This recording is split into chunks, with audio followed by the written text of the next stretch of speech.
你我终究是敌非友。今日一别，再相见时，恐怕要在战场上以命相搏。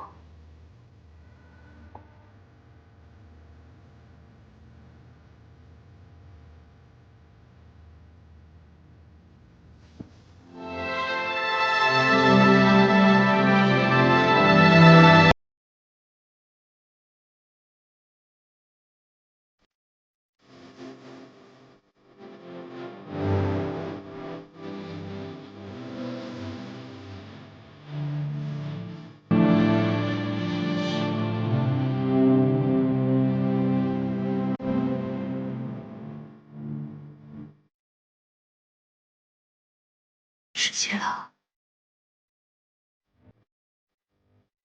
多保重。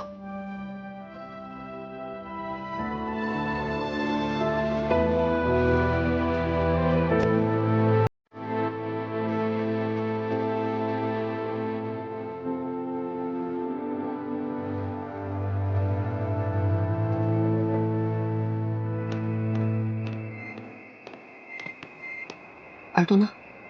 他晕过去了，我多次的量诊，保管他3天都醒不过来。真狠！校尉教得好。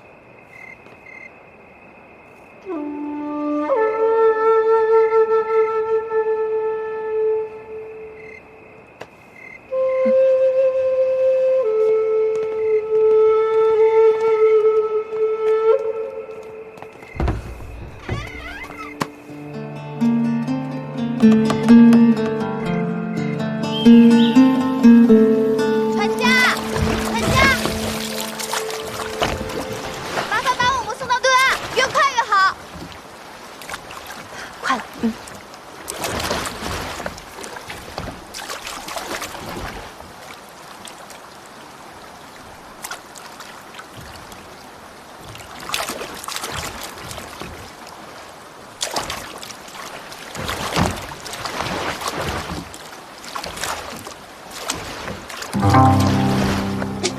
秦王，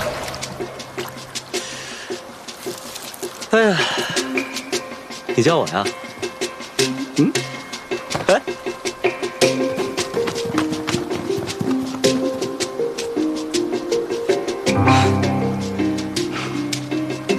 秦王殿下好计策。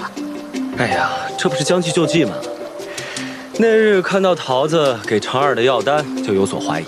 果不其然，你们不仅通过药铺联系上了崔家军，还故意演了一出好戏，为的就是让常儿真的以为桃子为我美颜，而你也真的被说动了，就是为了设一场宴，刺晕我，以便逃脱。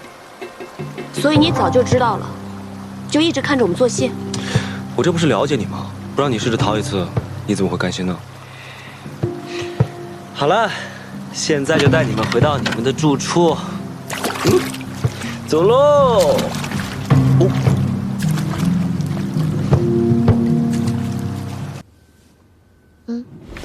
小心他。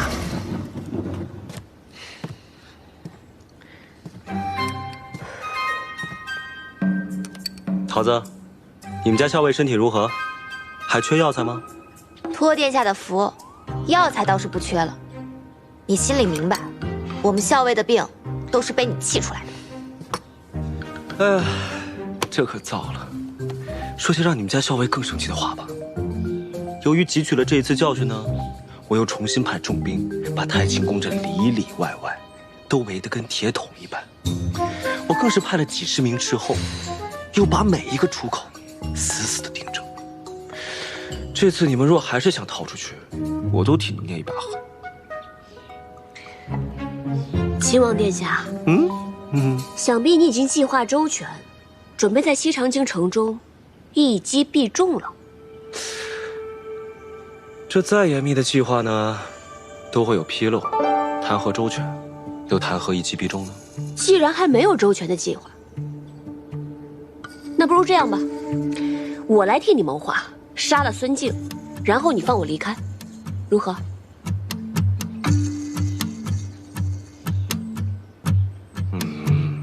这不划算，我不答应。我竟然不知道殿下如此看重于我，小小女子，难道还贵重过孙子呀？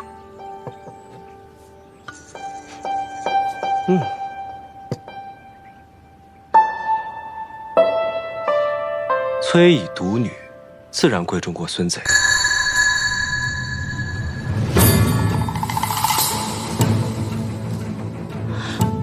原来你早就知道我们校尉是大将军的女儿。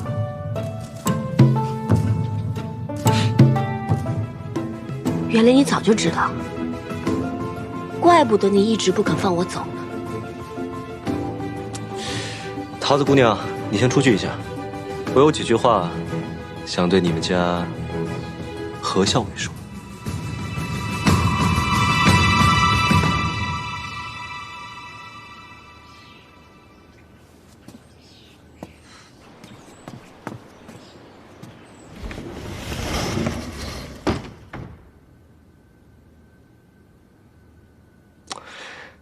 其实我在救了你之后，我写了一封信给崔大将军。崔大将军，逢崔家军遇袭，恰在左近，昔为之晚矣，令公子堕河。幸其救得阿莹，深可为大将军之心。阿莹安然无恙，于镇西军中休养。唯望大将军率大军与镇西军同取西长京，灭孙贼，平叛秦王。届必可令凤凰归巢，完璧归于赵。我说你安然无恙，恳请他与我一起平叛孙贼，收复西长京。崔大将军虽然回了我的信，但殿下想说什么？不如就直说吧。我也终于知道，当初率娘子军力战不降在瀛州郡城的武烈夫人，就是你阿娘。武烈夫人姓贺，随你化姓氏为何，自称何氏。我这几日就常在想，武烈夫人是何等英杰呀，崔大将军又是何等人物，才能生出你这样的女儿啊？你这是在打探？是啊，崔大将军其人，我没有半分把握，所以只能这样请教喽。那或许，再过一段时间，你就会知道傅帅究竟是什么样的人了。我有种不好的预感。为什么？我总觉得他跟你一样，聪明过人，是个十分厉害的角色。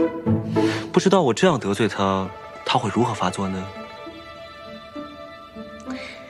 父亲就我这么一个女儿，你拿我威胁他，傅帅会作何反应，自是不必说。若是你落在了他的手中，8成他会拿鞭子抽你。哎呀，那我可得小心点，不能落入他的手中。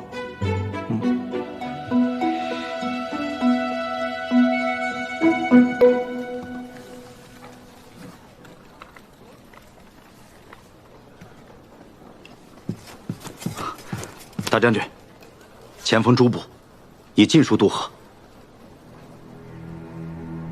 中军罢营吧。罪魁祸首竟然藏匿在洛阳城中，敢杀我儿子，我崔家军当然要还以颜色。什么？崔乙没有儿子，只有一个女儿？何校尉就是崔林，死了的那个崔林就是个幌子。不可能，绝对不可能！石七郎，你是为了娶那个何氏，所以编了一通瞎话来骗我的，是不是？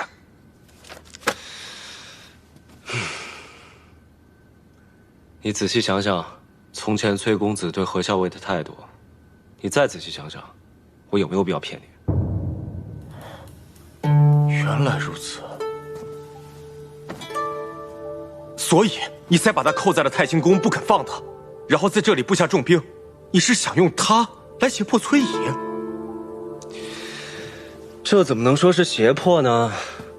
自然是请平凉大将军崔乙，看在我们镇西军元首相救他爱女的份上，与我等一起秦王平叛，收复西长京。喝药啦。来，今天秦王送的花还挺好看的。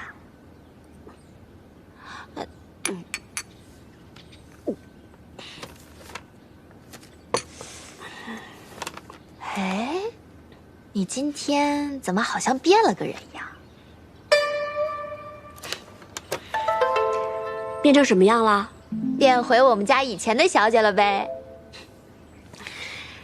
哎，我想着，过几日，兴许就能回到父亲身边了。这病若是总好不了，岂不是要让他担心啊？你已经想到脱身的办法了？只怕父亲已经率军赶到洛阳城外了。局势风云变幻，这个李逆困不了咱们太久了。那太好了。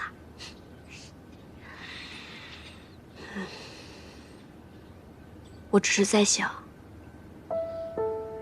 要是公子能够侥幸脱险，那就真的太好了。不然，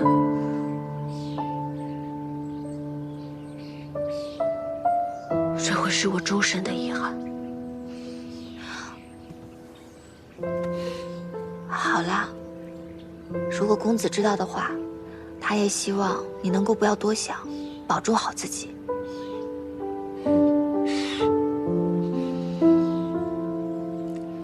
活着的人要好好活着，这才是对逝者最好的安慰。这是母亲殉城以后，父亲告诉我的。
石七郎，有消息了，孙敬果然出兵了。他兵分2路，一路去了洛阳，一路直奔咱们大营来了。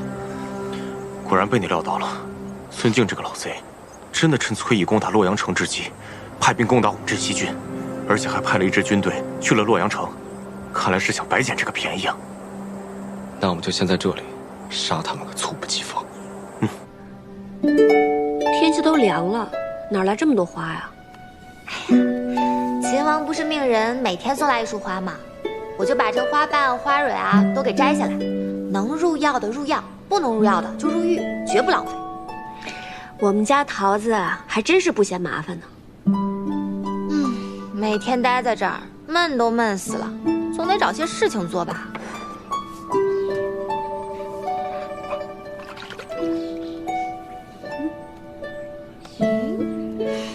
这之前秦王送来的衣饰还真是挺好看的。小薇，我觉得你还是这样打扮最好看了。你呀，就是喜欢我打扮成这美娇娘的样子。咱们校尉在军中那也是十分的英姿飒爽，但你难得像今日这般精心打扮，我还是觉得你这样最美了。哎，今日怎么秦王迟迟没来？我猜他肯定是被什么事情给绊住了，搞不好副帅已经到了。洛阳城里可得争口气了，能挺一刻是一刻。若洛阳城破了，孙晋的人马马上就会调转过来和他们会合，来夹击我们。到时候啊，就大大的不妙了。老四，咱俩赌一把，什么？就赌这洛阳城他能守到几时几刻？不跟你赌，不跟你赌。洛阳恐怕是一时半刻也守不住。嘿，一帮莽夫！如今只能指望崔乙能够阻孙敬一族了。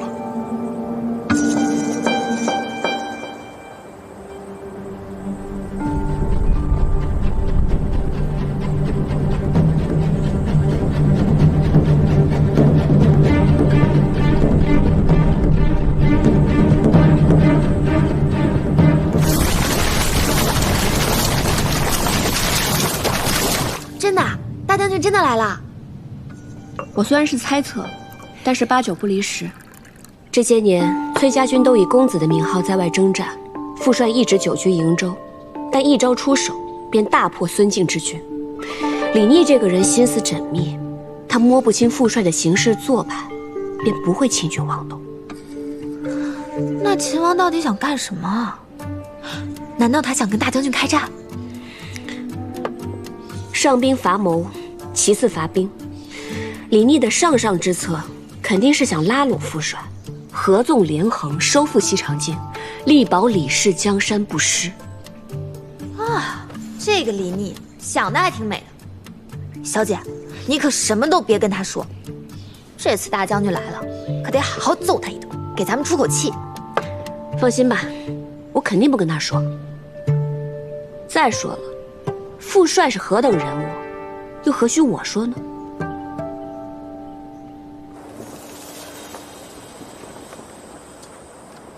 十七郎，俘虏已经全部安排好了，而且还有些伤兵，也给他们上了药。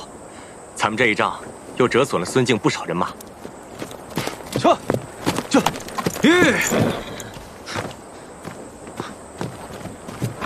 十七郎，崔义于申时从丰台门攻入洛阳，新王和齐王还有陛下皆无消息。哦对，崔义还派人送了封信过来。今奉陛下及信王、齐王于洛阳，以咸邑之城，望殿下即刻送还我崔家军人，否则必提兵相见。果然是有其女必有其父，真的是半点亏都不肯吃。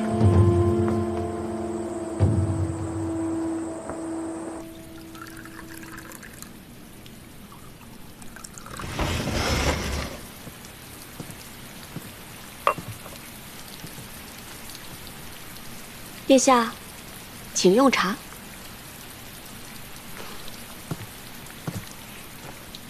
来，谢谢。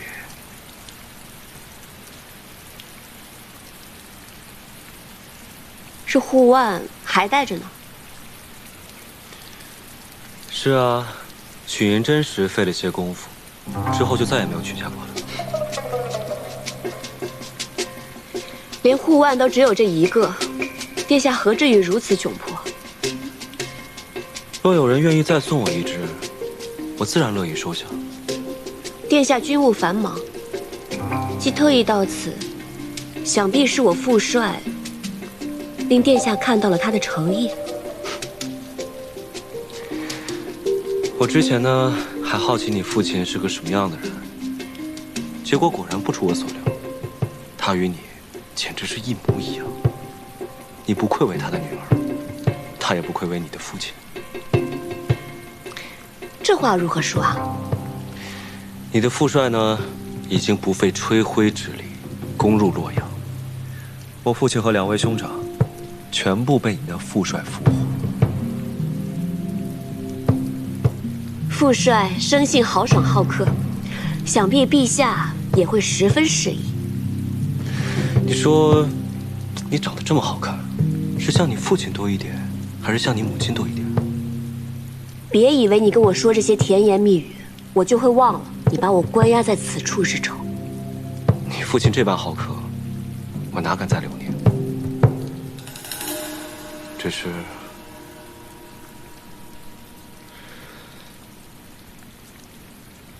是仅此一别，再相见时，不知何时何地。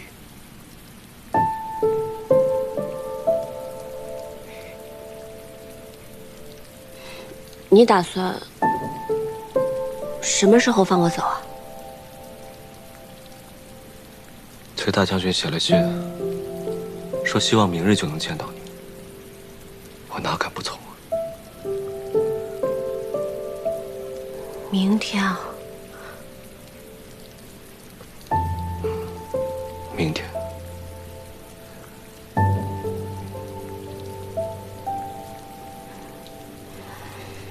实在太快了吧？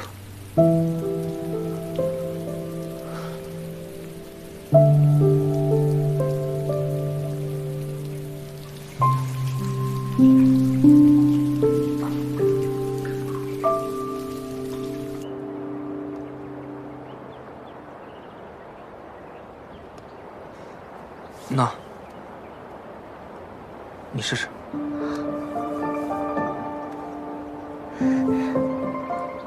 你真的做出来了？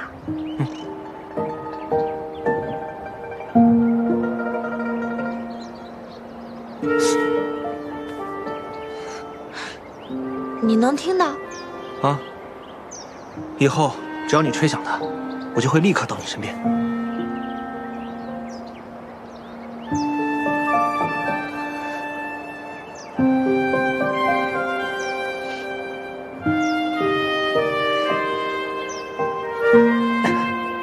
我在这儿呢。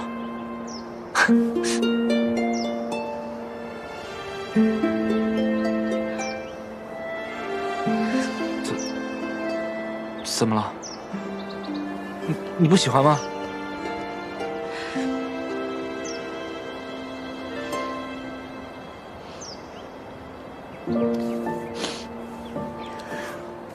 我很喜欢，我就是想吃猪耳朵。我跟你去买。哦，你别难过，我很快回来。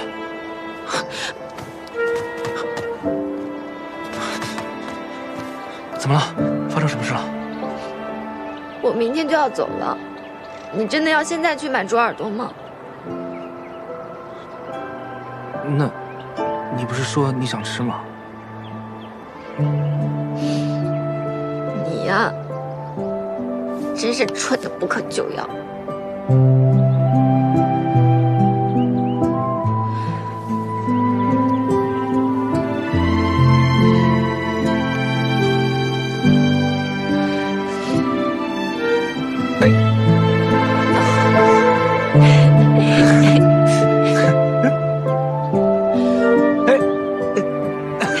在这儿呢。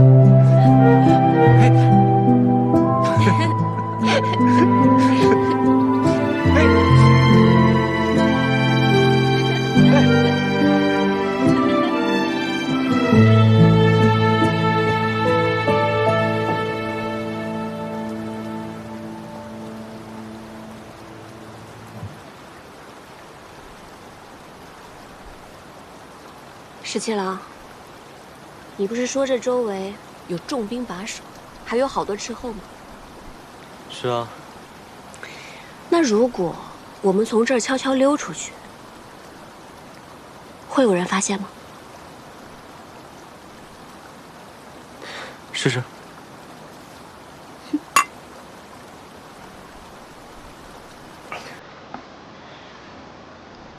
来，比谁先到马厩。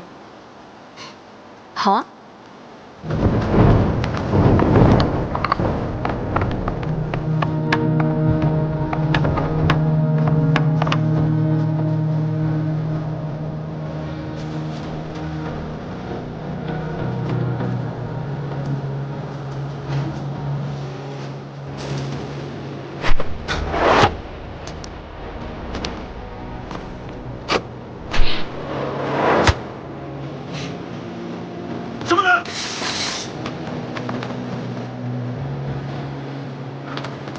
殿下，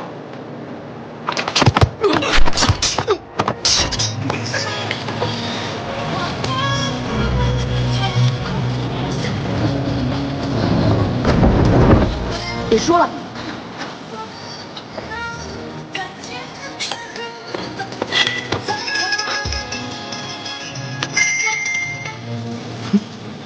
不知道这样，想谁胜谁负？那就再比一比，看谁能先到乐游园。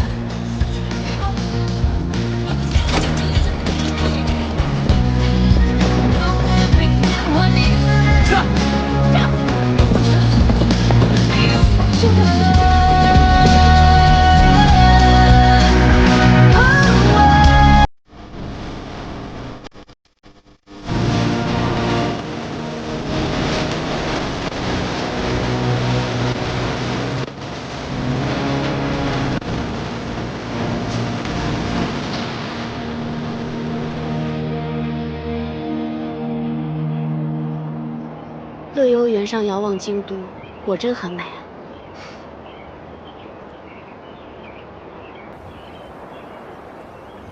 其实，我一直都很好奇，你究竟是怎么样知道我的身份的？崔家大小姐的气度，自然不是普通人可及啊。我的身份还有和公子的关系，别人都不怀疑，怎么偏偏就你能看出来？当初呢，你骗我说你是崔公子的侍妾，我便对你的身份起疑，于是我便设宴试探崔公子，更是佐证了你的身份并不简单。你和你们家公子名为主仆，实则他对你更尽几分。加之洛阳城之前，我又撞破了你替你们家公子上阵御敌，我就知道当时你挑开我的面具，不免会疑心。可是当时我只是带公子上阵。你又如何能确定我就是父帅的女儿？当日你在潼关不顾自身安危也要救崔大将军，在旁人看起来可能全无破绽，但经过我细细琢磨之后，我总觉得不对，终于就被我猜到了。原来你早就知晓了。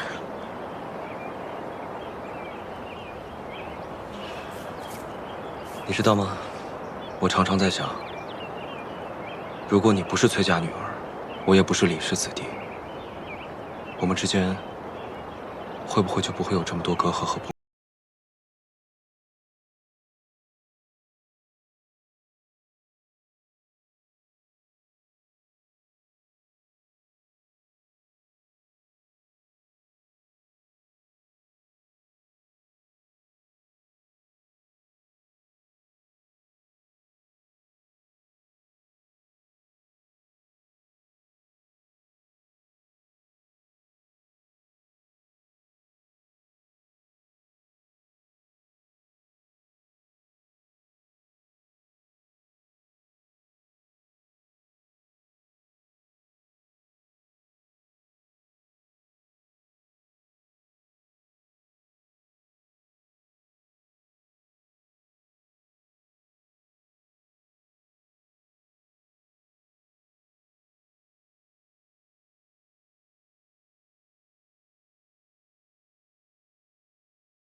根本就不愿意立太孙为储君呢。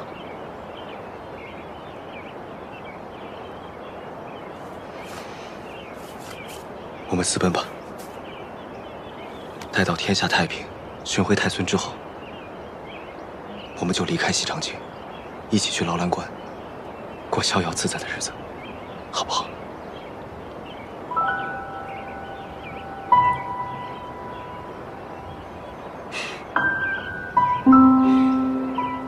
虽然知道不是真的，但是听你这么说，我还是很高兴。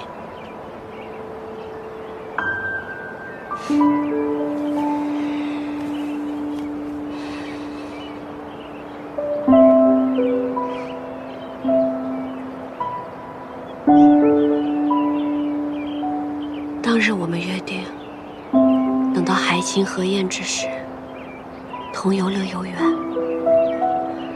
可惜天下未定，明日我们就要各奔东西了。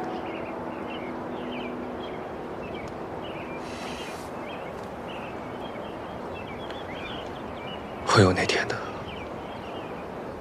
到时候我们就先游乐游园，再去老兰观。我们一起骑马驰骋，去看看这山河，好吗？好。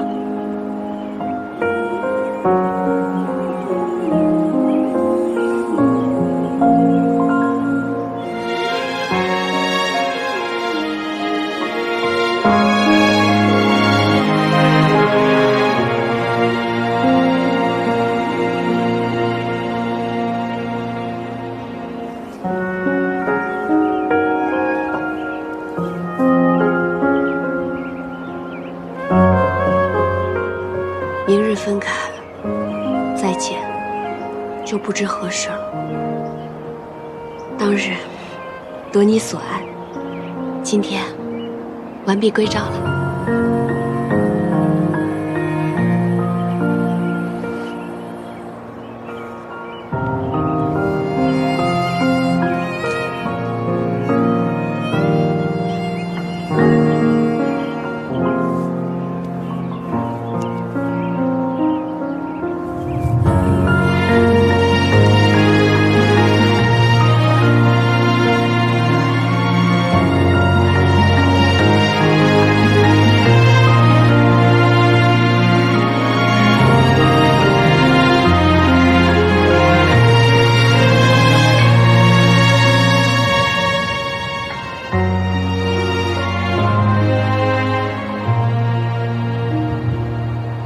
阿莹，你跟你们家公子真的是从小一起长大的？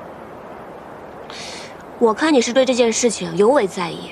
那当然了，我第一次见到你们，你们就那么亲密，我心里就不舒服。那你为什么还要问？公子他八成已经不在人世了。我就是想听你对我说清楚，我心中便不再有猜忌。以后呢，保证也不问了。公子的本名叫做柳成风，小的时候他救过我。他父母早亡，所以爹爹就把他收养成了义子。我阿娘年轻的时候受过伤，身子不好，所以跟阿爹结离10年也未生育。但那个时候，爹爹已经是边陲大将，朝中为了牵制爹爹，借口他无子，非要赐给他一位夫人。后来阿娘心一横，到处研医问药，最后终于有了我。可惜还是无法应对朝廷，阿爹便谎称自己生了个男娃，按照崔家的排行取名为崔林，奏报于朝中。原来如此。后来阿爹在瀛州对抗接硕，阿娘力战殉城，朝中追封阿娘为武烈夫人。阿爹感念阿娘的情谊，再未续弦。后来阿爹也把我当成男孩一样养大，但在我7、8岁的时候，女孩的样子再也掩盖不住了。阿爹就让柳成风顶着我崔林的名字在军营中行走，以免我是女子一事被揭穿。公子因为我从小到大遭受了不少危险，就连他的名字也不被人所知，所以他活生生的活成了我的影子。我们俩从小一起长大，我把他当作兄长，自然要比旁人亲近一些啊。你把他当兄长，他心里可不这么想。他都已经不在了，你还要这么介意吗？怎么总是说我？那你呢？我怎么了？顾相家的那位小姐十分中意你，在西长京的时候还不顾危险到客栈来给你报信，你就不感念人家的情谊吗？顾小姐同我和我同她可不一样。他十分中意我，我又不中意他，只好令他失望了。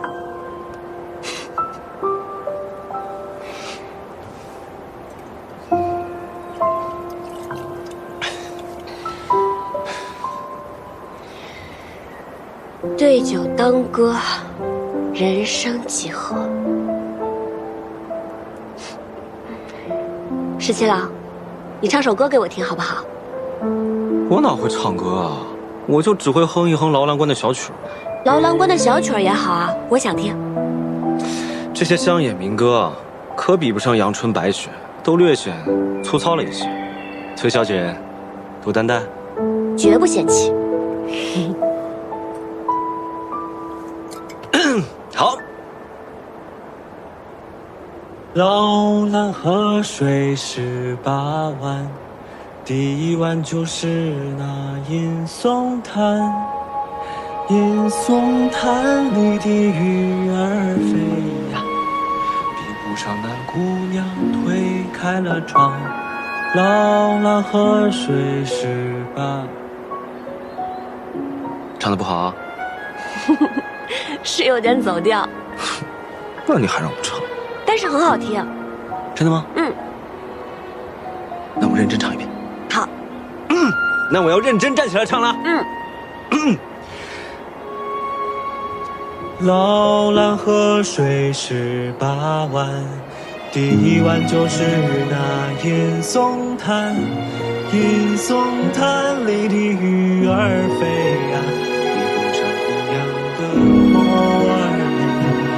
劳兰河水18弯，第二弯就是那鲫鱼。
何校尉，请。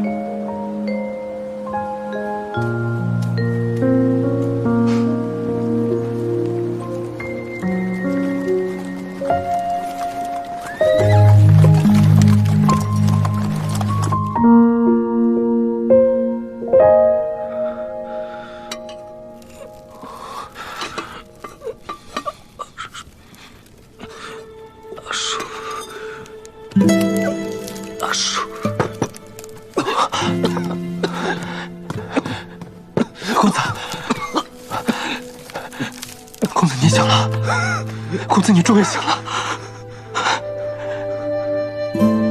校尉呢？校尉没事，校尉真的没事。我看到镇西军从山上冲下来，定然是救了他。公子好好疗伤，咱们还要回去见校尉呢。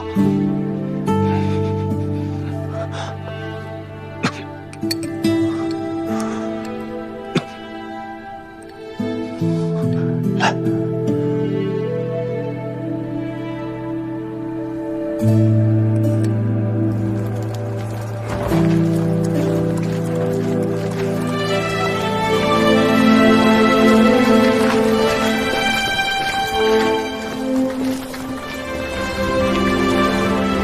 将军，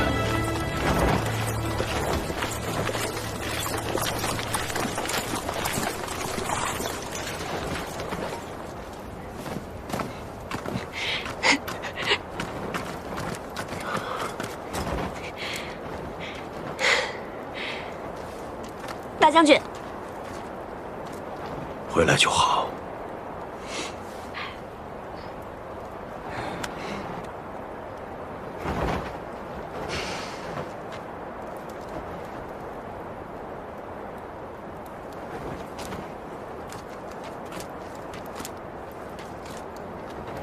秦王，信王、齐王，我已经派人送回你营中了。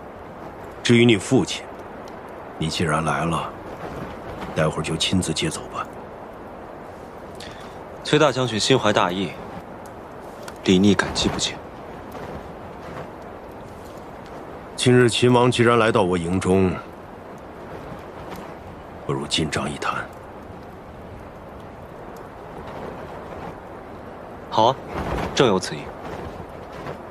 咱们可算是回来了，你也终于见到大将军了。父亲都瘦了，你别担心，刚刚我望了望大将军精气神，他定然康健无恙。校尉你就放心吧。校尉，你真的不担心啊？担心什么？这可是在咱们崔家大营里，那李聂也不敢把父亲怎么样的。我不是说这个，我是说，你难道不担心大将军会对秦王如何吗？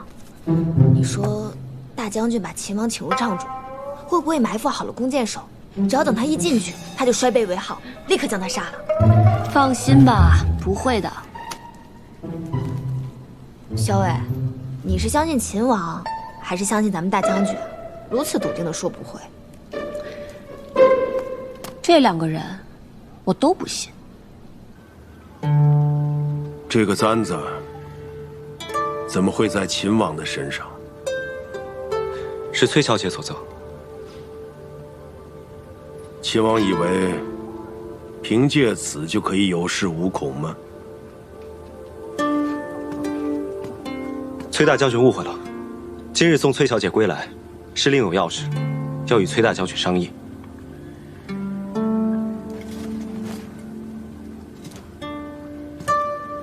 秦王恐怕是想借我崔家军之力，收复西长京吧。之前秦王曾写信胁迫于我，今日还亲自送小女回来，想必秦王是觉得老夫不敢取秦王的项上人头。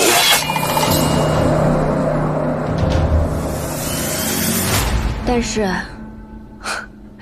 2个我都信。你这又是打什么哑谜？我听不懂。你这是着什么急啊？哦，我差点给忘了，是不是那个谢长儿也来了？所以你担心大将军把秦王杀了，连带秦王带的人也一块给杀了。小薇，我跟你说认真的，你就会打趣我。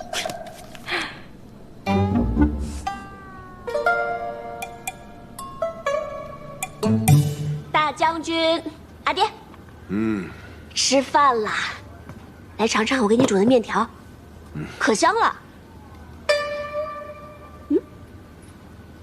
阿阳啊，你怎么不问问秦王去哪儿了？难道阿爹还会把秦王杀了不成？哼，敢扣我女儿，还敢写信胁迫我，难道不应该杀了他？那阿爹还扣了他2个兄长，还有他父亲，所以你看秦王只能乖乖的把我送回来了，2相抵过，这样算起来，我阿爹还赚了呢。我正想问你呢，你怎么把你阿娘留给你的簪子送给秦王了？那是他赢了，我给他的彩头。什么赌约呀？值得你把你阿娘留给你的簪子做彩头啊？是这样的，阿爹，当初在并州的时候呢，那个韩立翻脸不认人，我跟李逆呢都是性命危在旦夕，所以我们俩就打了一个赌，谁要是赢了，那另外一个人就来帮助这个人成功逃脱，输的那个人就留在并州来做接应。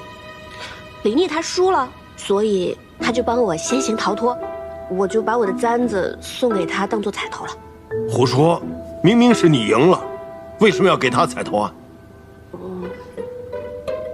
难道他当时是故意输给你的？阿爹啊！阿英，你别被那小子骗了。他要是故意输给你，让你安然脱困，又怎么会让你知道？阿爹，你的阿英有那么傻吗？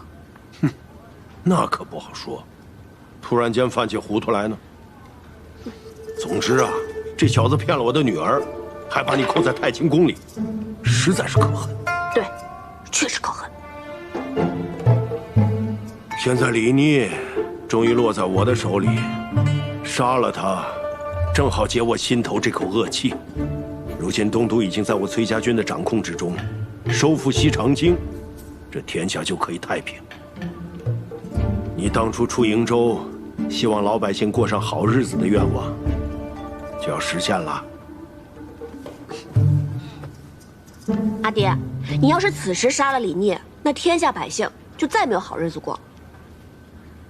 你当初在瀛州的时候可不是这么说的，你说皇室李家昏聩无能，天下唯有能者居之。那当时这不是不认识李逆吗？哎，阿爹，我跟您说啊，这个李逆呢，他自出劳兰关，能征善战，最难得的是他没有功利之心，只想平定叛乱，然后就重返边关。他是一个能担大任，却怀有一颗慈善悲悯之心的人。这样的人啊，才是战乱之后最好的君主，要不然以后无论是谁上位，必定还会天下崩坏。你向来眼高于顶，没想到李逆竟如此得你青眼。我已经把他杀了，以后不要再提他了。我不信，阿爹是不会杀了他的。为什么？因为我了解您啊，就算阿爹再恨他再恼他，也要等咱们收复了西长京，再过河拆桥，把他杀了。照你这么说，留下秦王还有几分用处？当然有用。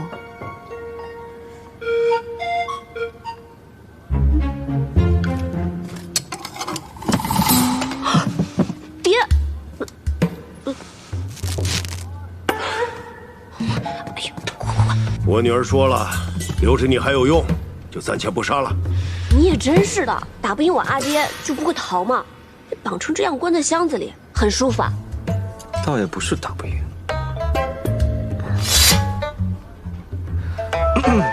我就是打不赢，但也不能逃啊！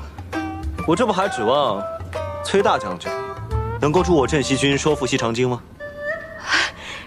原来阿爹是答应秦王要一起出兵收复西长京了，多谢阿爹。这回你可放心了，也不催着阿爹用饭了，也不管那面是不是坨了。马上重新再煮一碗。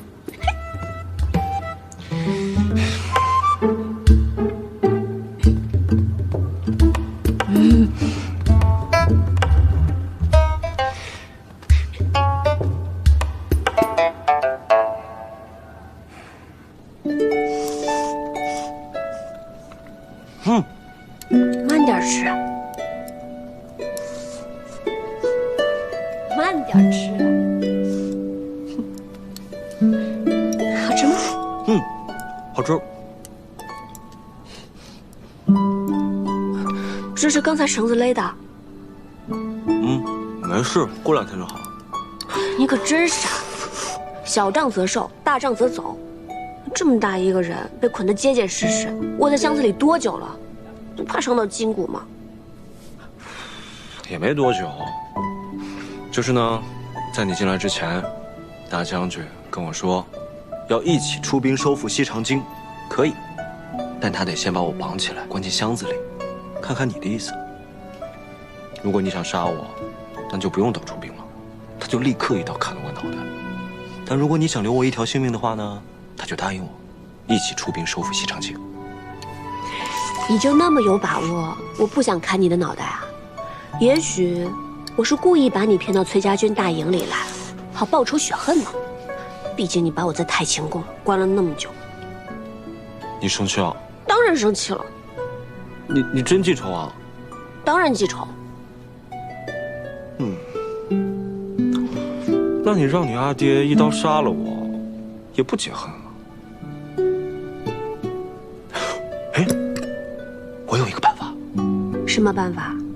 你看，一辈子这么长，要不从今往后，你就天天折磨我，使唤我，开心了不开心了都拿我解闷。我觉得这样才更解恨，你觉得呢？你想得美。我当然想得美。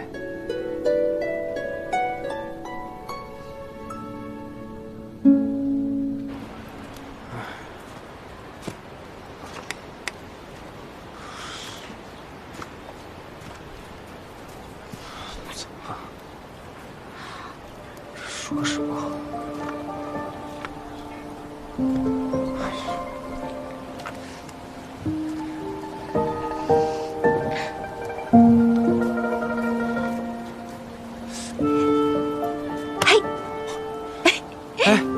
桃子，吃吧。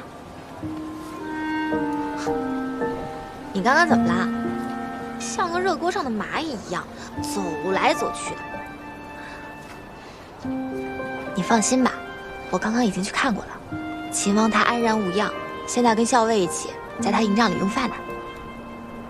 其实不是因为秦王，不是为了秦王，那是怎么了？我是怕以后再也见不到你了。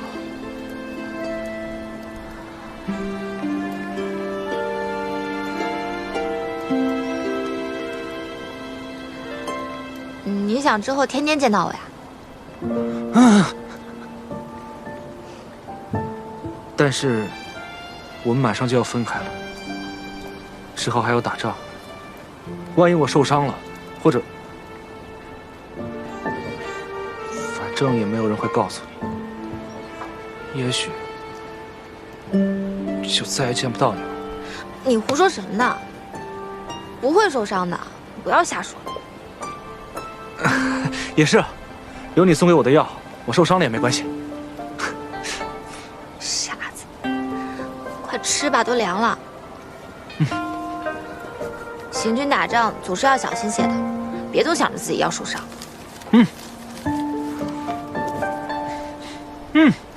真香。慢点吃。为一事千叮万嘱，让您不可劳累。我不知道阿莹现下安好与否，你叫我如何等他？可您的伤势还未痊愈，您这样赶路，和自残何异啊？你看看这一路留下的记号，崔家军就在附近了。我今日必须得回营，见到阿莹我才能安心。公子，校尉吉人天相，他一定会没事的。公子，阿叔，快！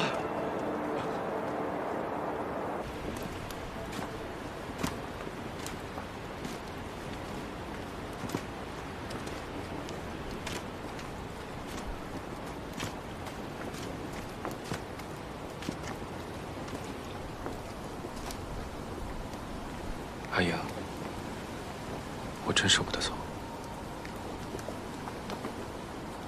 那你要不要留下来？我倒是想，我想带你一起走，只怕你阿爹崔大将军肯定不会答应。那你是想得太美了。我送你个礼物。嗯。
阿英，等到天下太平，我定娶你为妻。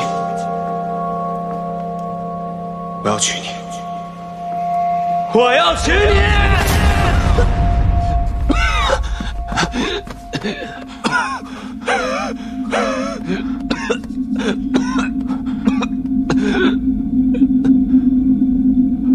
公子，咱们回去吧。回哪儿？我已经没有家。可是不回崔家军的话，咱们压根无处可去。无处可去，无路可走，无药可医。我是谁啊？我不是崔林，我在这个世界上从来就无名无姓。我顶着崔林的名字活了这么多年，我都已经忘记我自己是谁了。为了他，为了阿英，可是他现在压根就不要我了。我已经把自己活成了他的影子，可是他现在根本就不需要我这个影子。我已经不知道要怎么活下去了。公子，多想此生只为你活着。当记忆沉默，心已落，忘了此生离合。我一直都觉得我不是崔林，他才是崔林。他哪怕是个女儿家，他才是真正的崔林。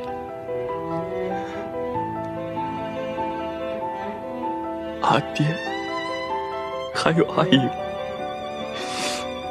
都不需要我这个影子，一个被主人抛弃的影子，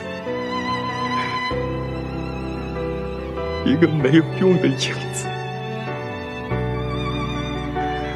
阿英和我永远都不可能。都怪我，都怪我，怪我身子不好，怪我不能上天杀你，都怪我身子不好，都怪我，都怪我。阿叔，我求求你，你把我杀了好不好？把我杀了，一个被主人抛弃的影子，就应该去死，就应该去死。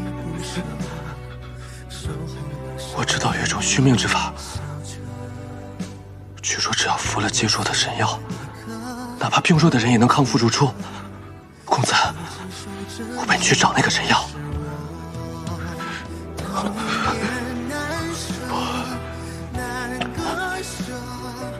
绝对不能去。崔家军和结说有着血海深仇，阿英的娘亲就是死在结说人的手里，我是绝对不会去找他们的。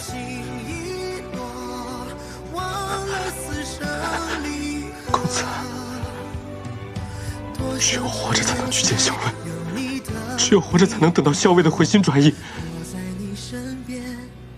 如果有神药，公子你身子恢复了，也许到那个时候，小慧就会看清林妮的真面目，小慧就能感到公子从前对她的一片真心，她就会回心转意了。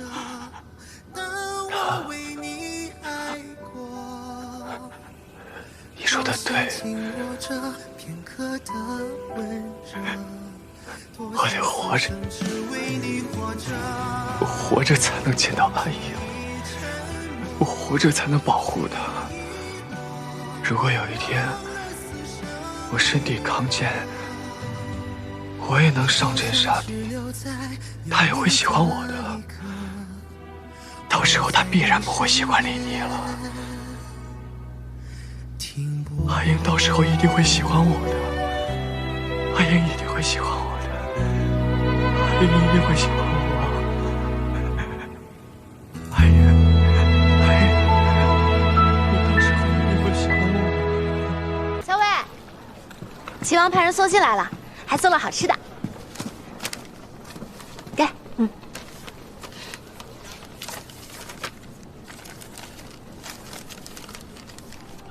大战在即，呼吁你深爱此物，特寄治疗以解闷。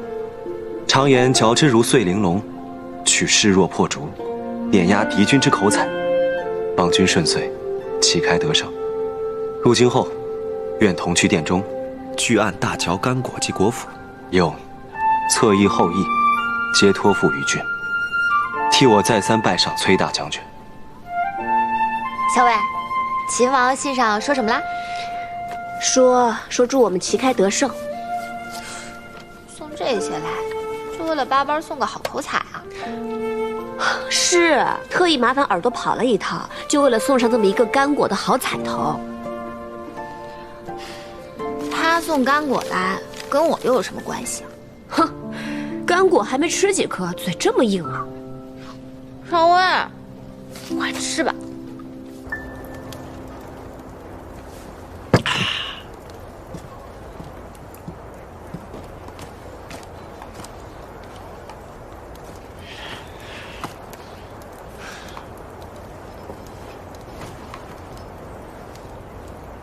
赵二哥，你怎么了？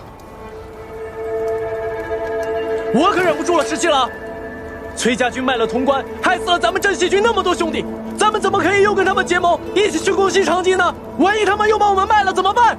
就是啊，你说他们万一从后边反了，直接把咱们包围了。我见过崔乙，他不是这样的人。有其父必有其子，他儿子这样做，他爹为什么不能？若崔乙是这样的人，他就不会放我出洛阳城，更不会让我带着我父皇回大营了。石七郎，那咱们真的还能相信崔家军吗？镇西军把侧翼和后翼都交给我们了。因为咱们崔家军的兵力更强一些，所以他们把侧翼和后翼全交给咱们了。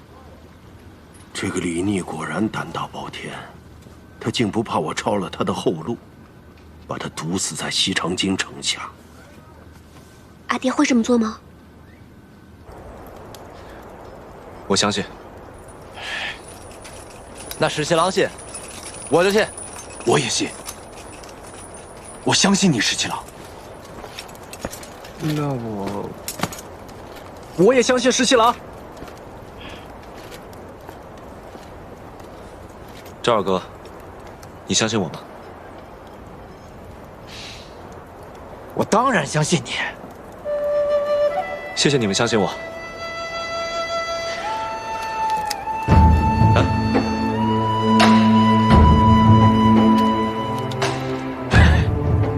等收复了西长京，我就带大家烤黄羊吃。烤羊就算了，得有酒啊！对，有酒。来，来，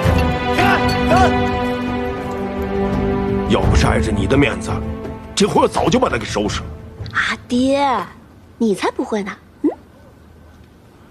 不过，就算我们崔家军和镇西军加起来，比孙敬的守城兵马多，但自古以来，守易攻难。李逆虽然是个混小子，但不像莽撞之人。他是不是在城里还另有布置？阿爹瞧出来了。其实早在前些时日，李逆就已经派人在城中暗中散布谣言，煽动百姓去哄抢粮食。此时城中人心惶惶，一旦攻城，城中街坊必定会先乱起来。而且我还猜他80%安排了放火，或是去太仓抢掠粮食。一旦城中乱了，太仓无粮，那守城的军士必会挨饿。这样攻击城，自然会容易很多。是吗？怎么，阿爹认为这样布置不妥吗？李逆看着少年老成，他80%还有一招布置，而且这一招布置必是绝杀。光是烧掠太仓，搅乱城中民心，似乎还不算绝杀。其实我也猜测，他肯定还有招绝杀，但这一招到底布置的是什么，我目前还真猜测不出来。我倒是有点明白，你为什么瞧得上那小子了。阿爹，人家在跟你说正经事儿。哎，我在他这个岁数的时候，也没有他胆大缜密啊。虽然当时在瀛州和接硕大大小小打了几十仗，他怎么能跟阿爹比呢？他只不过是运气好一些吧。出身帝王之家，不骄矜，从牢郎关至此一路征战，负半壁江山，得万军拥护。其实运气好就可以一言代之的。阿爹这么夸他，我倒觉得他配不上我阿爹的另眼相看。哎，既然他得到我女儿另眼相看，他自然也值得我另眼相看。那阿爹以后不挠他了吧？我只是说，打仗看着还行，想娶我女儿，做梦。又懒。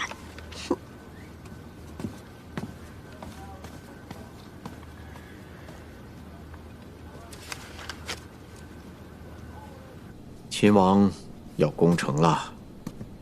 不是说平凉大将军崔乙夺了东都？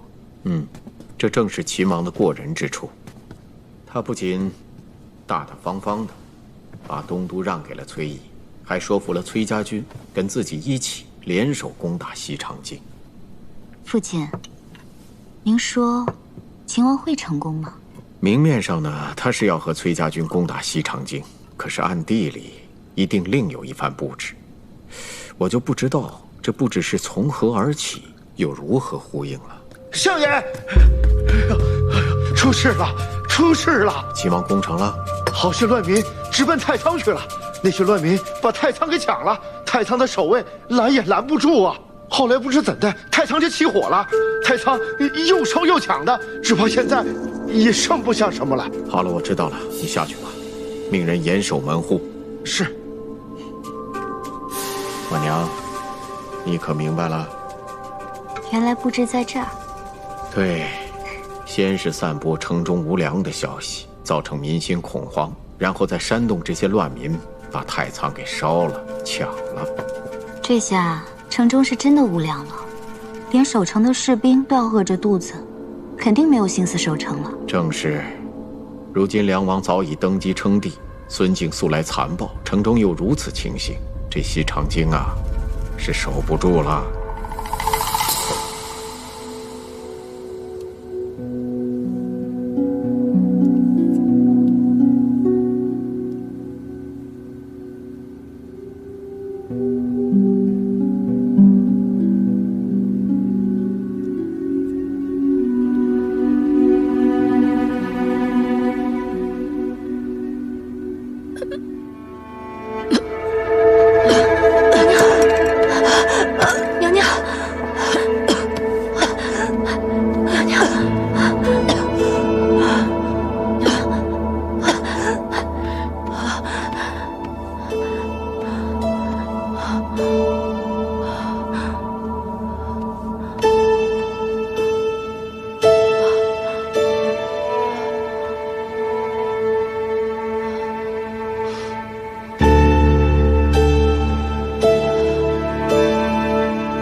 城中乱民抢掠太仓，只怕李逆就要攻城了。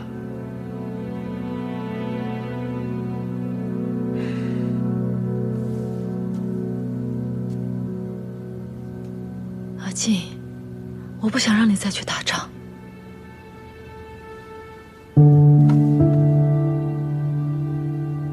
我们走吧。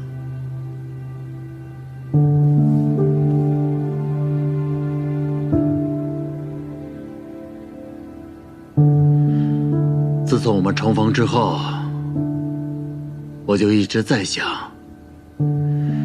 这日子过得真快啊，一会儿半辈子就过去了。要不我也出家，陪你去守城吧。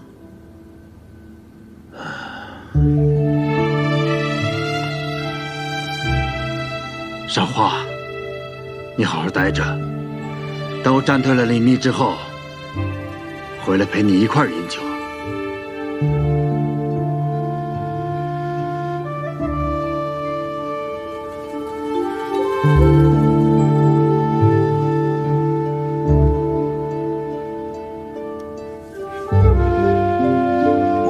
我等着你回来。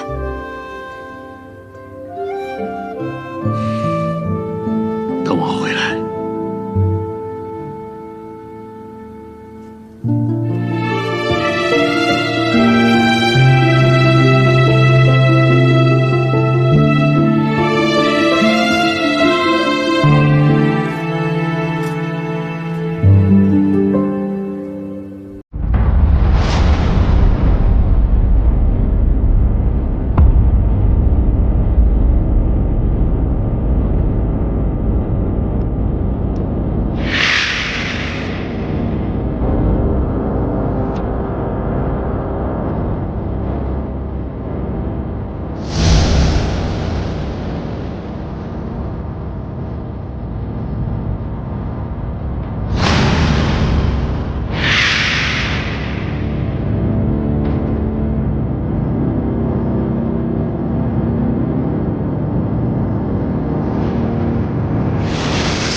给我杀！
这里，还有这里，严加防守。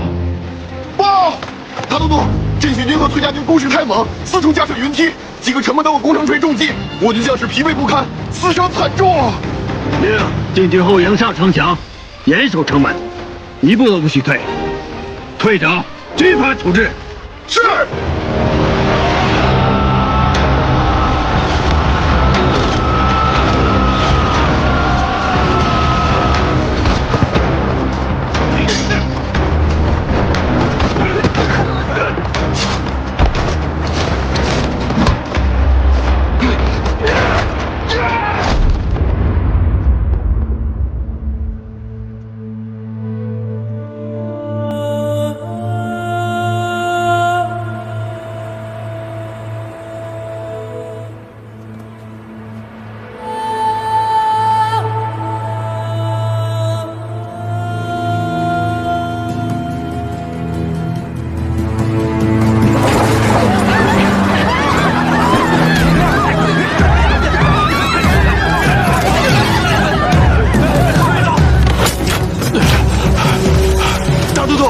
那些乱民竟与士兵动起手来，有的还将守城用的火药请大都督示下。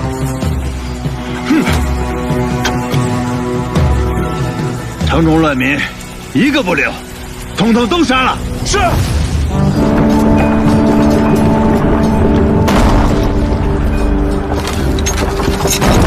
大都督，目前城中已乱，情势危急，大都督不如提前退走，到潼关再做计较啊。只要守住这几日，我们征拜于的大军就会回来了，自然会将镇西军和崔家军包抄围剿。大都督，留得青山在，不怕没柴烧。不要再说了，灭所有兵士。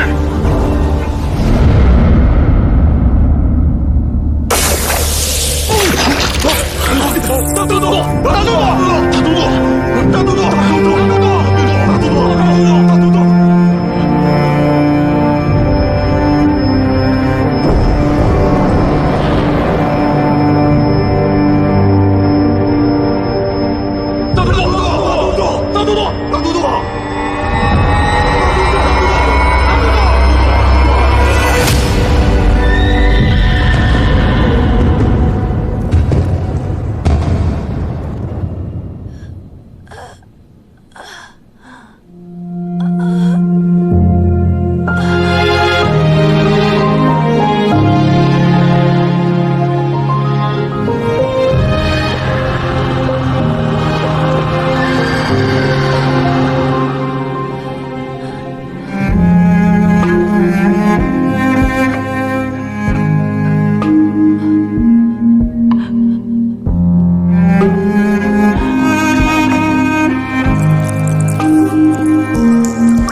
按照惯例入宫拜别先帝，启程去劳兰关。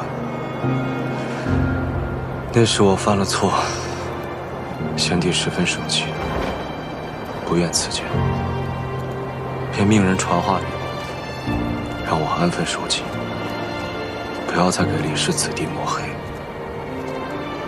殿下现在已经收复西长京，也可以告慰先帝在天之灵了。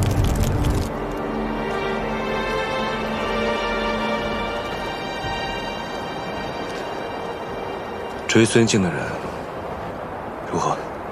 哦，经过几次短兵相接，还是没能拦住他们。孙敬的亲信副将誓死护卫，看来孙敬现在应该还是昏迷不醒。他们且战且退，已经连夜退到潼关了。崔大将军呢？这破城之后，崔大将军便率队入宫，在建元殿前下马，后入云霄台。他说了一句“一行阑珊，不过如此”，便率队出宫，前往了城外崔家军的大营。不过如此，我也想如他一般，破城杀敌，到最后再来一句“不过如此”，拂袖而去。这才是真正的大将风范。殿下，您与他还是不同的。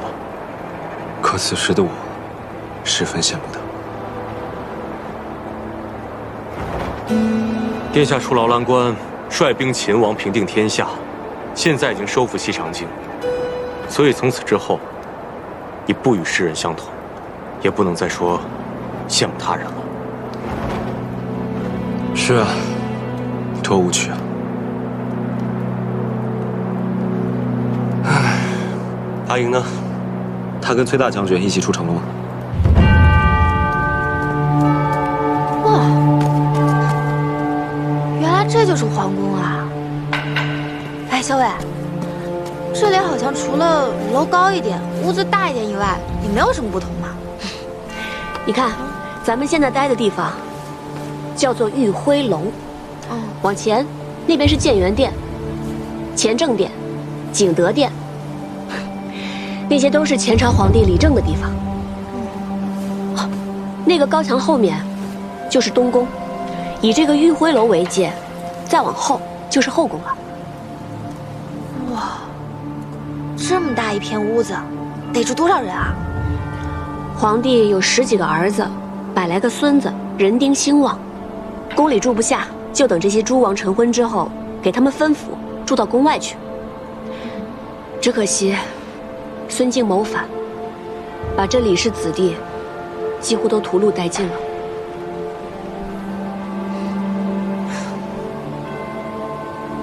哎，秦王来了。阿莹，有一件事，我想要拜托你。什么事？县太子妃萧氏，她忍辱负重，为了给孙敬下毒，自己也身中剧毒。如今他性命垂危，我想要请桃子给他医治，因男女有大方，请你代为照顾。原来是他给孙敬下的毒。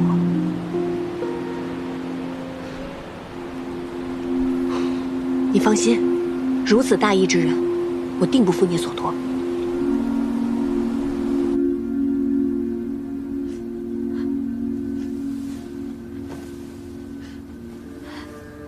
就是这盒口脂，娘娘说，若在饮食中下毒，只怕会引得孙敬察觉，所以才下在口脂之中。娘娘还说，这毒药啊，有一股甜香，也只有口脂的花香，才能掩盖住它的气味。而且只有一次机会，终于等到攻城之日，他立刻将毒药涂在了自己唇上，全然不顾这毒也会侵入他的心脉。娘娘，这是冲着同归于尽去的。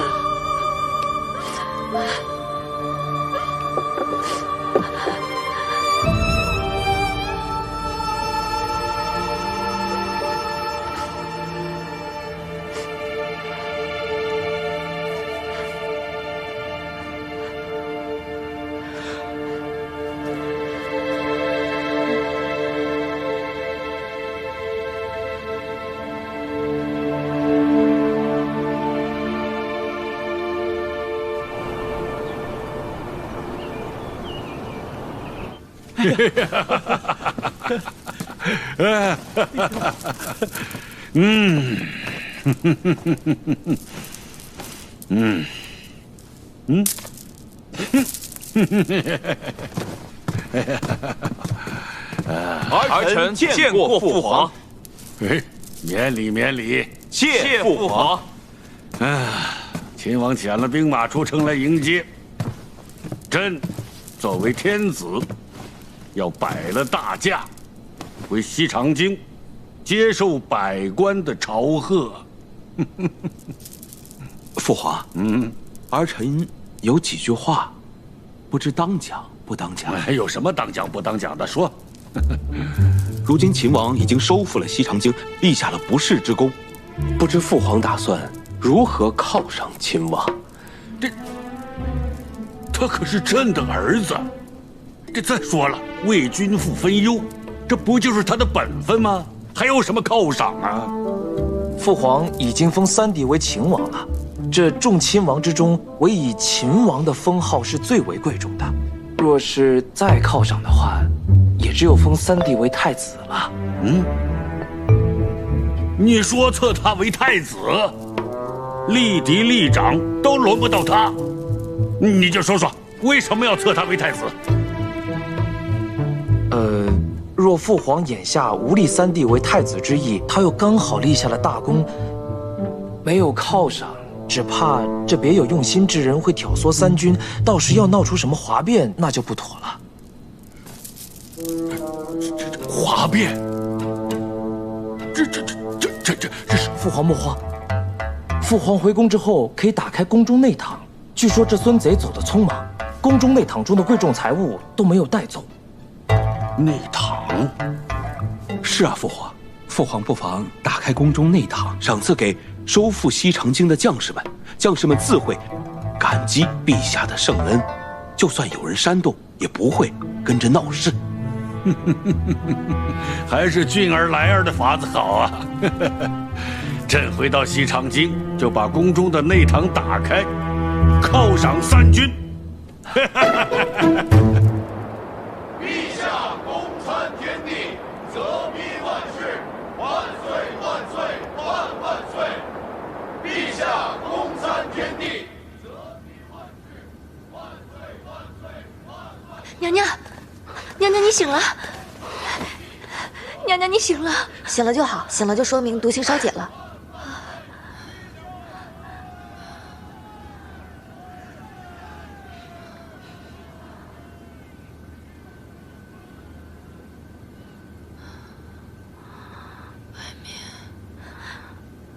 外面是什么声音啊？娘娘，您都昏睡了好多天了。亲王殿下率镇西军收复西长京，迎陛下回宫。今日啊，陛下受百官朝贺，外面的声音正是三军的谢恩之声。我们赢了，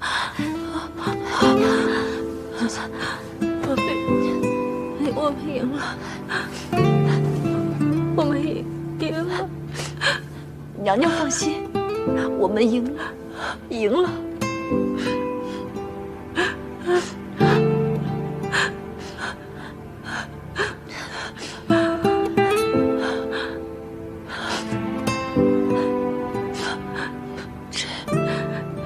这两位姑娘是？娘娘，这是崔家军中的何校尉，受秦王所托，特来照顾娘娘的。多亏何校尉带来桃子姑娘，每日精心配药，才终于解了娘娘的毒。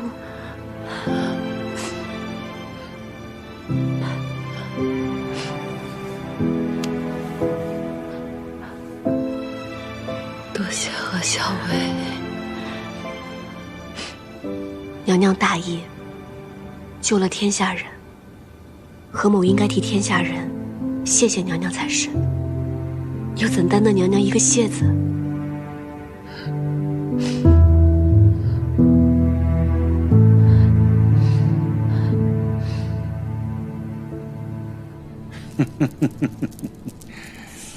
这寝殿不错，就是这个帐幔有点旧，都换新的。是。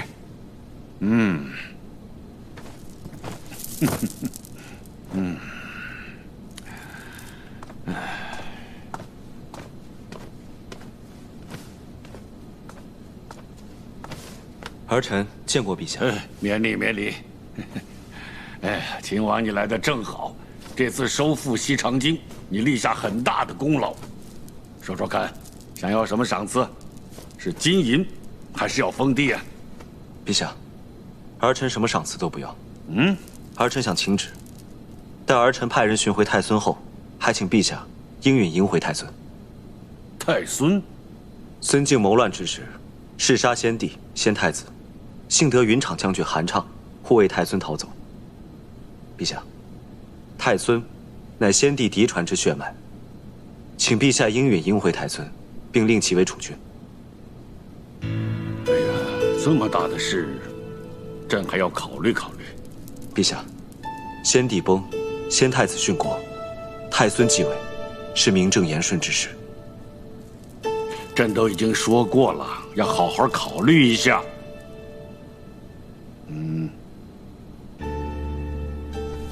你先回去吧，这一阵子你也挺忙的，先回去好好歇歇。没什么事，先不要进宫。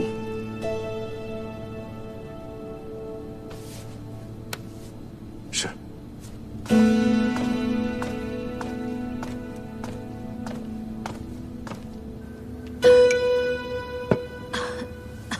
娘娘，你还是再用一些吧。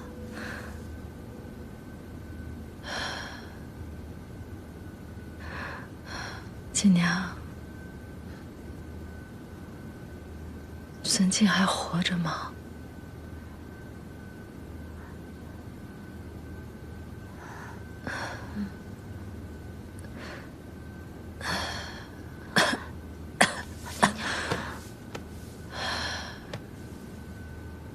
是。按理说，我应该忧愁。因为大患终究未除，可是想到当初他浑身是血冲到宫里，握住我手的那一刻，我心里在想什么？我是先太子妃，娘娘，我在东宫的那段日子里。我活着，但只是一具躯壳。唯有和他在一起的时候，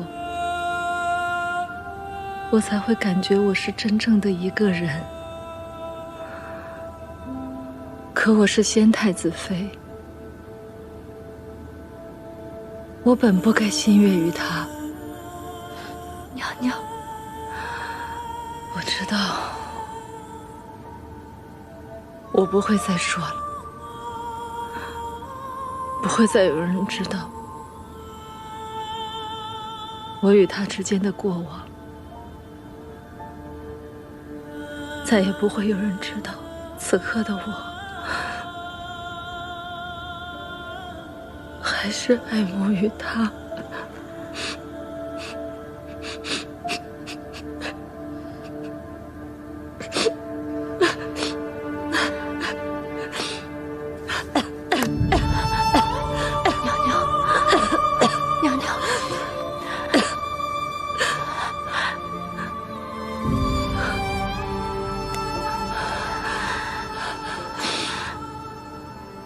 我与孙静须臾为一，我冥结一失，死不足惜。娘娘，您切不可这么说呀！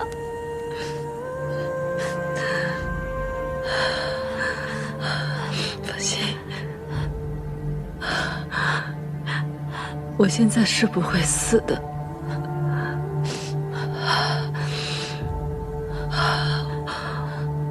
我还要确保太孙平安归来，我要看着他长大成人，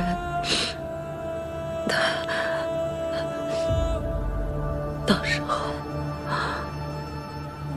我才有颜面到地下去见先太子。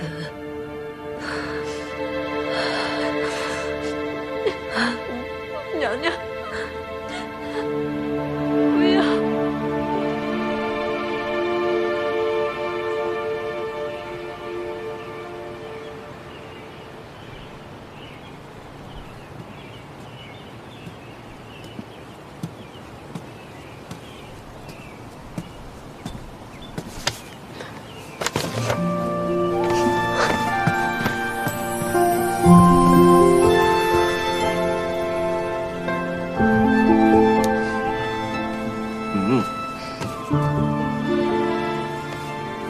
你还舍得来看我呀？我以为崔大小姐早就把我抛诸脑后。齐王殿下为何如此健忘？明明是齐王殿下让我去照顾萧妃娘娘。萧妃娘娘今日的身子终于好多了，吃了半碗粥也能说话了。我这才有空出宫来看你。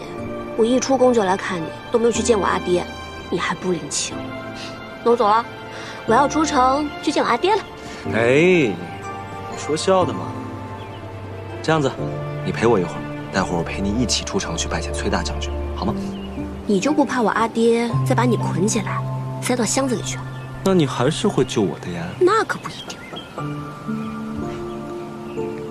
你怎么了？是不是有什么不高兴的事啊？不然为什么一个人躺在这儿？没有，发闷看了一本书，闲的都快要睡着了。我听说陛下开了宫中内堂，散尽钱帛，犒赏三军。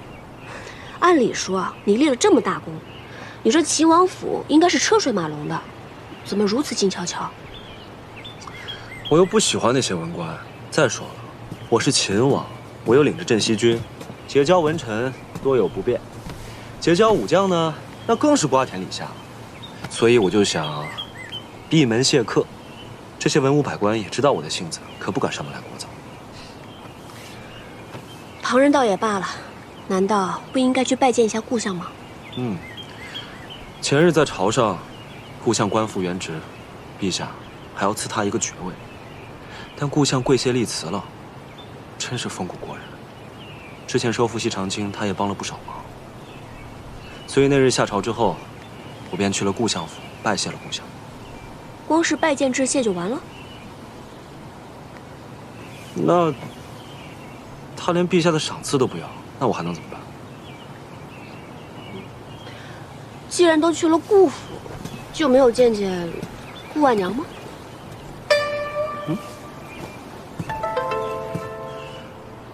我去见顾婉娘做什么？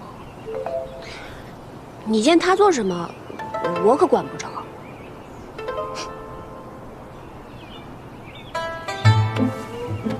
哎呀，你吃醋了？我没有。你就是吃醋了。我才没有。我要出城了，见我阿爹去。我陪你，免得你不放心。不要不要不要！别吃醋了啊！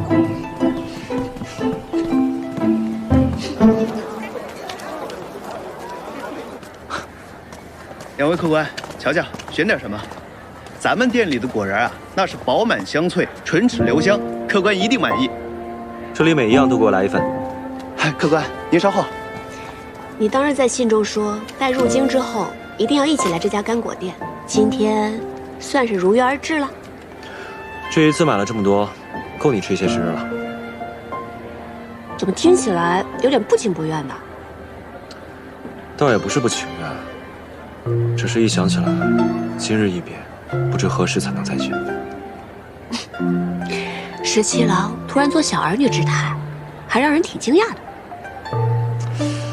本来呢想少买一点，这样你每次吃完了就会想起我。但是我后来想想，还是多买一点吧，这样你吃的时候就会想起我，更好。谁吃干果的时候会想起你啊？我呀，我吃的时候就会想起你。毕竟，你喜欢的，我也会喜欢的。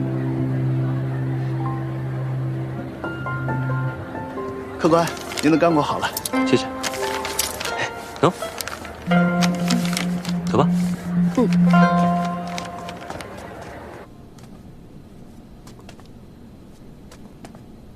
娘娘看起来好多了，走路也稳了许多。桃子姑娘说，只要加以调养，日后便再无大碍了。何校尉到。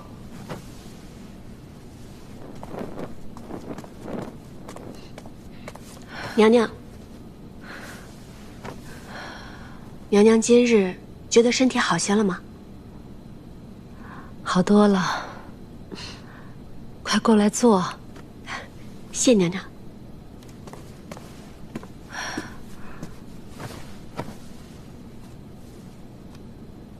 看娘娘的气色是好了很多，桃子跟我说，娘娘的毒解过之后，身子会十分虚弱，需要用一些血参补一补才好。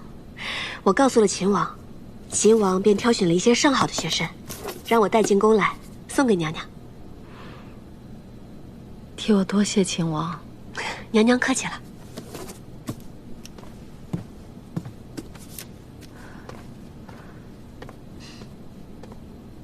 前些时日，听姑娘说，你是崔家军中之人。受秦王所托，一直在宫中照应我。真是辛苦姑娘了。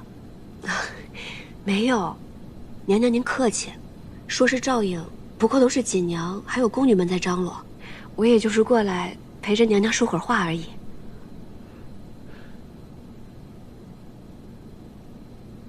姑娘，是秦王的心上人吧？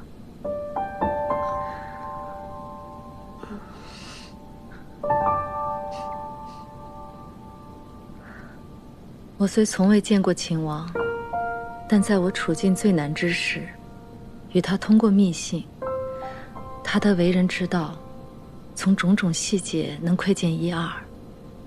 我知道他府中并无女眷，你一定是他的心上人，他才放心将我托付于你。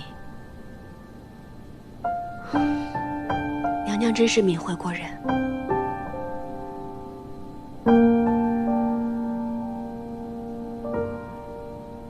我是一个世节无益之人，唯有一死，才能了断此生。当初秦王答应过我，一定会帮我寻回太孙。我知道秦王也是一个信守承诺之人。我的身份是先太子妃，如今在宫中处境尴尬，十分不妥。我想离开宫里，去一个僻静之处，找一处安身之地，也请姑娘转告秦王，成全我。娘娘放心，秦王必定会答应安排。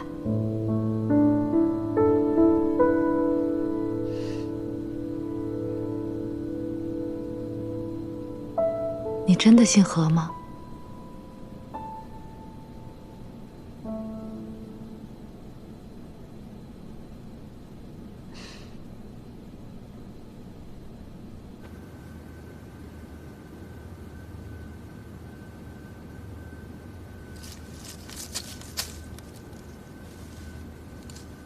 疏朗得当，原来世花你也颇具天分呐。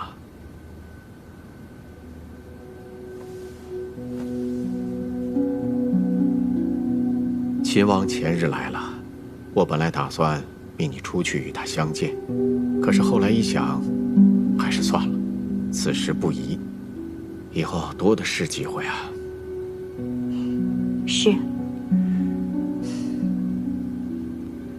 陛下回京之后犒赏三军，可是唯独对秦王没有任何的赏赐。我想，陛下身边一定是出现了小人，八成是听信了谗言。世间事无碍如此，功高震主，赏无可赏。大概这也是陛下的为难之处吧。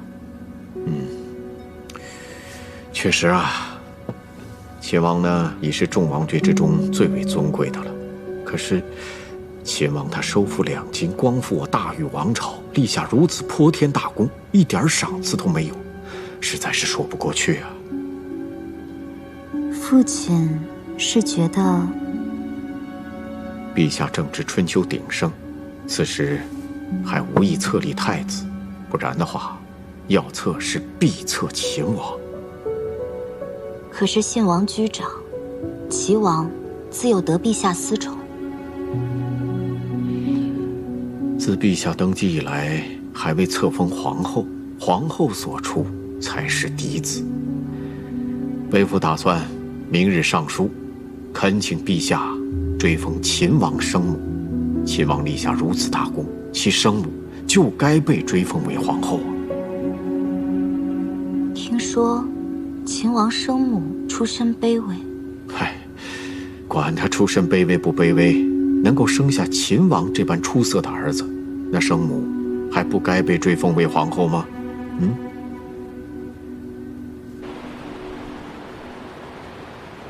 朕意已决，信王齐王的生母董氏，追封为昭成皇后。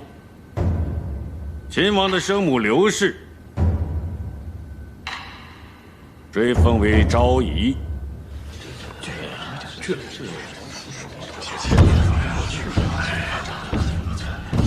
陛下，臣以为不妥。臣复议裴大将军，追封一是陛下恩典，二是为了礼序人伦。秦王自劳兰关起兵之后，平定宇内，收复两都，如此功绩，生母若只为昭仪，恐怕难以彰显陛下临诏万方之恩典。陛下，臣以为刘氏诞育秦王，理应追封为后。臣复议，末将复议。臣复议。你们一个个的，口口声声说秦王立下大功，收复两都，东都呢？陛下息怒，都是儿臣无能。你闭嘴！刘氏出身卑贱，难道就因为她是秦王的生母，就必须追封为皇后吗？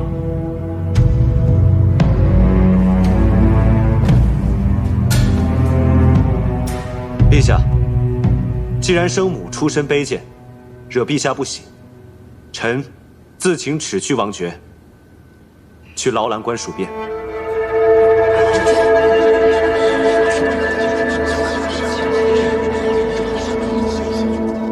你，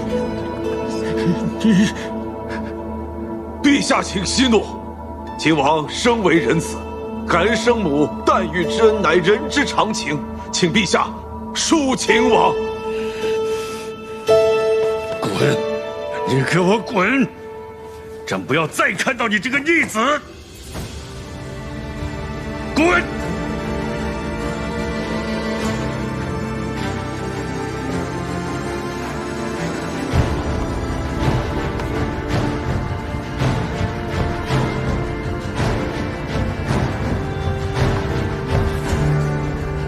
目无君父，目无君父！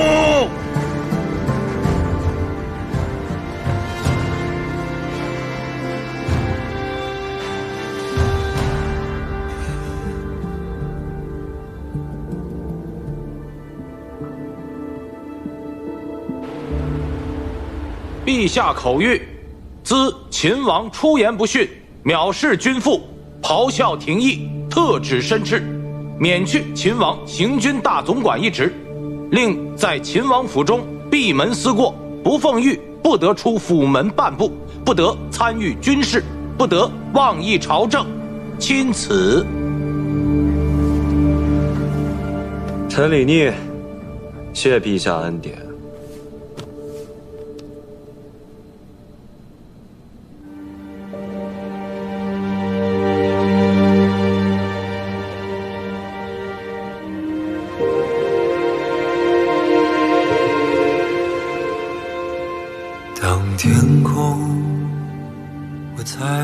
我年幼的时候呢，奶娘哄我说，我要有什么心愿，就折一个竹蜻蜓。等它落地的时候，那我的愿望就实现了。那个时候呢，我特别想见到我阿娘，别人都有阿娘，就我没有。于是我便折了好多只竹蜻蜓，翻到墙上一只一只的往下放，直到全部放完的时候，我才发现，原来奶娘是哄我的。这一个心愿，无论折多少竹蜻蜓，都无法实现。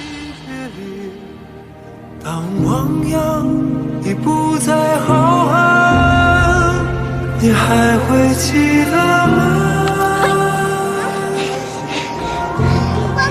别忘了那些你娘是最卑贱的婢女，你一生下来就把她给克死了。还会记得吗？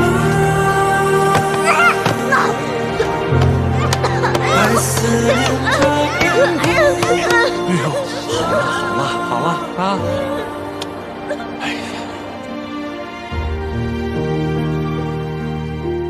你说，为什么抢你兄长的东西？我没有抢他的东西，是他抢我的竹蜻蜓，还骂他瞒你什么了？啊？啊？你倒是说呀！他到底骂你什么了？说不出来了吧？你这孩子居然敢撒谎！我没有。你还顶嘴！我没有。你就是撒谎！没有。你还顶嘴！我没有撒谎。撒谎！没有。你再给我顶嘴！我没有撒谎。撒谎！就是撒谎！撒谎！没有。撒谎！我没有。撒谎！没有。也许你会时而想起。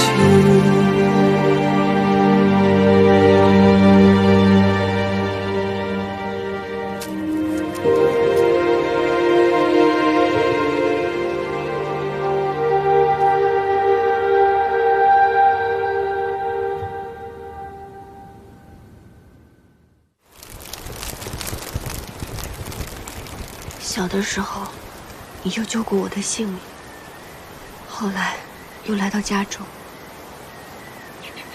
无论我做什么事情，你都默默地支持我。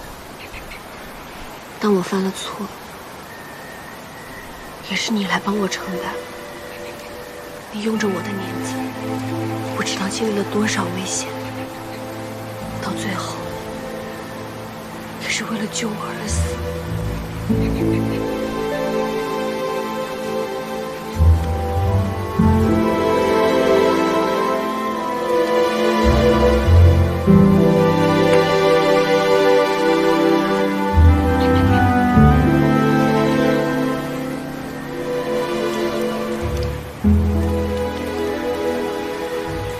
你做了10几年我的儿子，直到今天，为你立了这座衣冠冢，才能将你的真名示人。但在阿爹心里，你一直如同我亲生儿子一般。凤儿，阿爹定然会替你报仇。从今日起，你只是人，不再是翠莲，你就是刘成风。但是你永远是阿爹的儿子，你也永远是我的兄长。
从未想过，你我主仆二人可以活着离开皇宫。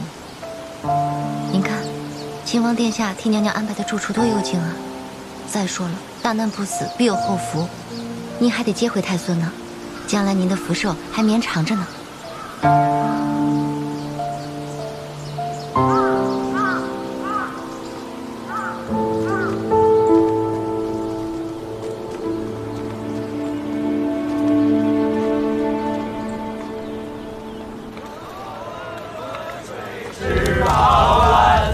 第1就是那吟诵叹，吟诵叹李玉儿。石七郎，吃肉。莫儿美。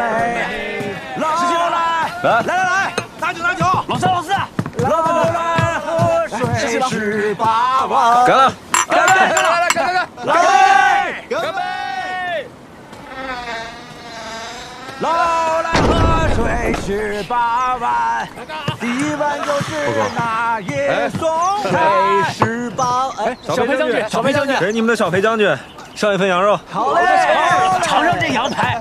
来，给小裴将军肉，尝尝我们的羊排。吃这块。小裴将军，这肉好。来，我们接着喝，继续。石七郎，现在都这种局面了，你还有心情在这喝酒、烤肉、唱曲呢？哎，先来一杯。有没有啊？来一杯。你知不知道，孙敬派往百越的大军？尝尝这羊肉好不好吃？看这次烤的怎么样？走。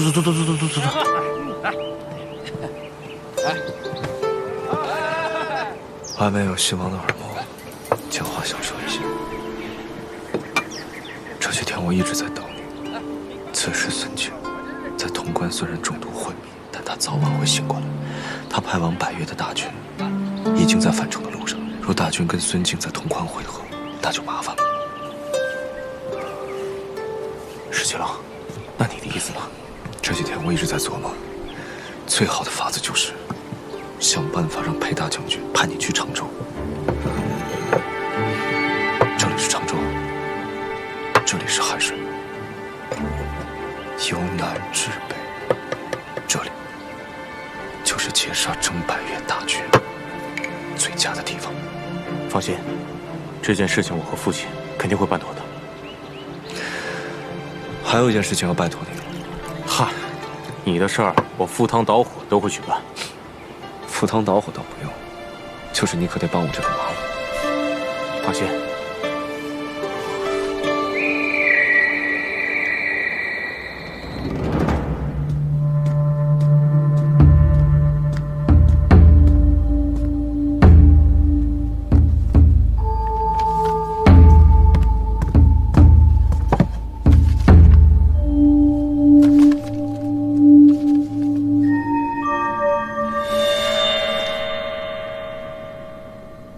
秦王殿下可有什么口信送来？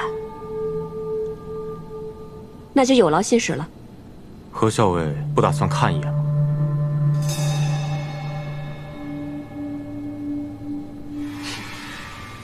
原来是小裴将军亲自替秦王殿下送信来了。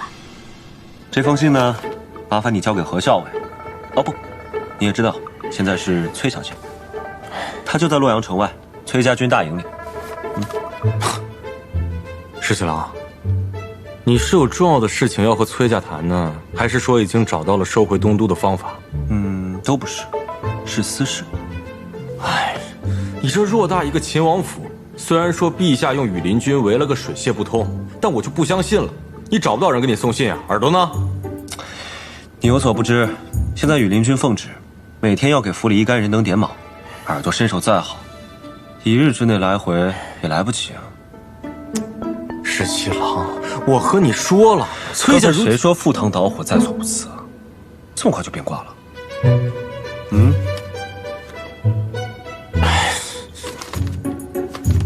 还有这盒刚买来的点心，你送过去，他爱吃。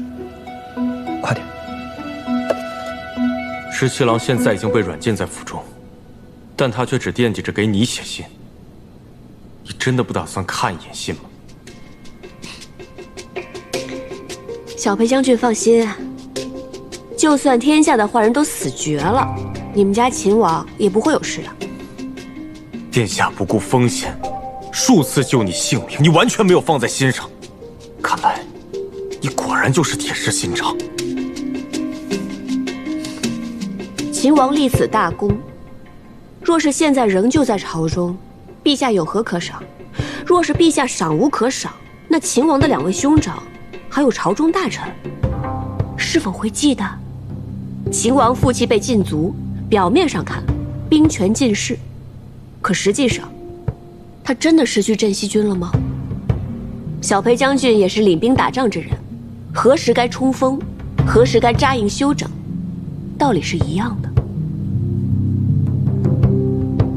夜深了，小裴将军也不方便在我崔家军久留，我就不送了。告辞。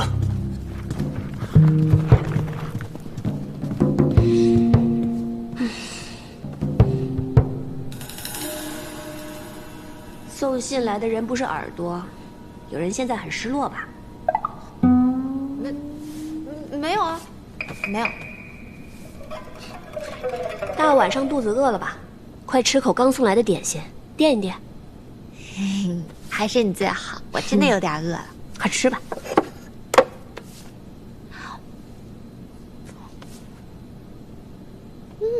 小伟，这个点心不甜不腻，真的很好吃。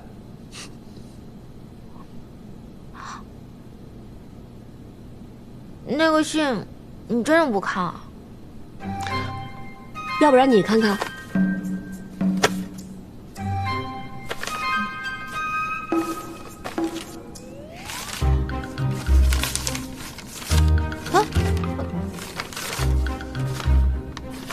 这怎么是张白纸啊？小伟，你早就猜到了是不是？这是什么意思啊？李逆让裴元来送信，就说明他虽然被软禁，但依然有可用之人，而且镇西军也仍旧听命于他。别的事情都不重要，干嘛要多费笔墨呢？哎呀，你们这两个聪明人，总这样一来一往的，累不累啊？是啊，比不上有些人，只要哨子一吹，那个耳朵啊就巴巴的赶紧跑来了。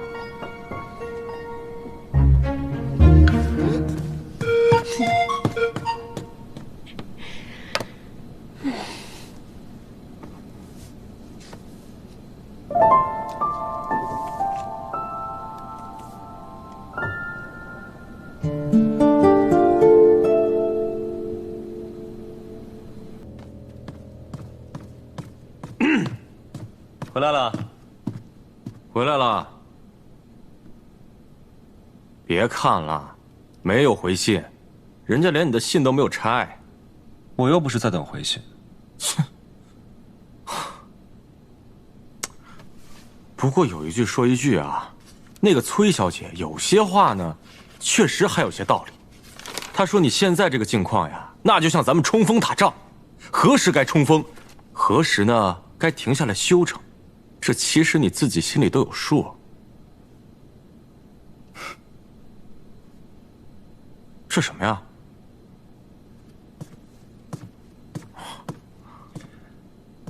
那是我娘的绣像，据说与她本人一般无二，我都没见过她。那这幅绣像绣得真的很好，简直是栩栩如生啊！是啊，顾小姐送来的，说她绣了很久。顾小姐送的？看来这个顾小姐对你很有心啊。失气了啊，她是不是对你有意？我与她压根儿就不是一类人，各花入各眼。我呢，还是喜欢崔小姐。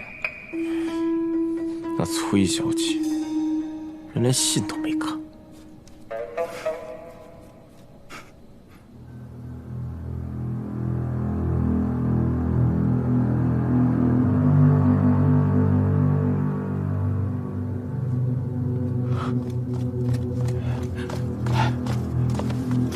大都督可有起色？医师以秘药辅以针灸解毒，说毒素已经被拔得七七八八了，这毒甚是绵长凶险。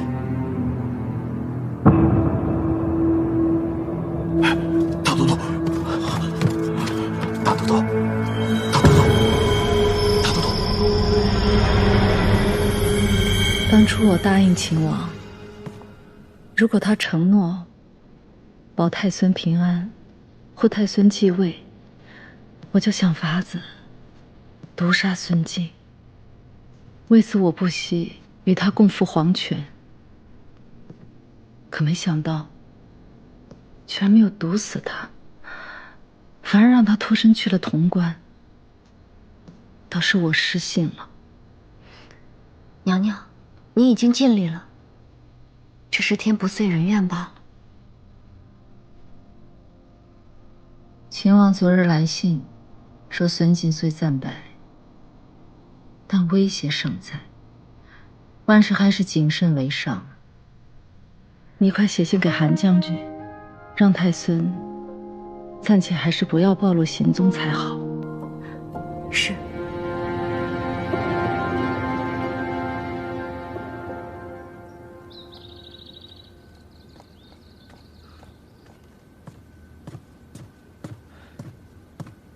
殿下，萧妃娘娘传讯来了。母妃怎么样了？秦王哥哥收复了西长京，却一直没有母妃的消息，我还担忧母妃是不是出了什么事呢？殿下放心，萧妃娘娘无碍，已经在西长京城外的青云观安顿下来了。那如今京都光复，我们是不是可以回京了？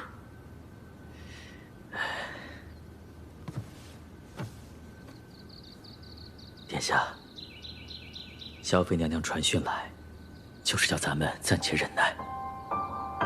孙敬还盘踞潼关，京都里，秦王是可信之人，信王、齐王均野心勃勃。娘娘，让我们继续小心藏匿，只怕还有各方欲对殿下您不利呀。我知道了。信王要领镇西军去常州。是啊，今天在朝中，父亲刚说让我领兵去常州，阻击孙敬造反百越的兵马，信王就立时自荐领兵，还有几个迂腐文臣跟在后面说，我朝自建制以来都是由亲王任行军大总管，现在这个局面由信王领兵最为稳妥。这不是胡闹吗？大洛阳是怎么丢的？让他去领兵，岂不是让我们镇西军白白送死？哼！就这，还拉着齐王一起呢，说齐王智勇可以帮衬，到最后连陛下都要被说动。陛下下旨了？还没有正式下诏到中书省，但是陛下的意思现在已经很明显了，就是让信王领行军大总管，齐王任大将军，我为前锋，调镇西军全部3军前往常州。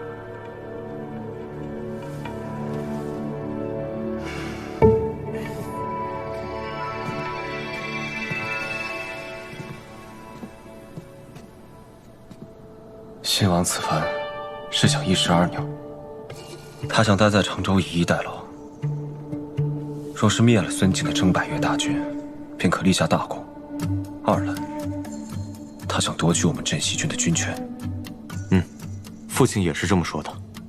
父亲还说了，信王一直对东宫垂涎3尺，但是他寸功未立，在声望方面根本无法和赤七郎相比，所以他才迫不及待想去常州打一个大胜仗。孙敬遣征百越大军，用的都是沙场上的宿将，虽疲劳而返，但未必能一击必溃。信王为人轻浮自大，并不治兵；齐王有小智而无大勇，这2个人一起，不仅打不了胜仗，反倒一将无能，累死3军。来，摇！陛下不行了，陛下，你有何事啊？陛下，秦王殿下呈上奏书，请圣阅。不是让他闭门思过的吗？他知道自己错在哪儿了吗？啊，还上什么奏书？不看。哎，父皇，您还是看一眼吧。如果三弟他有什么逾矩的要求，您也好驳斥了去。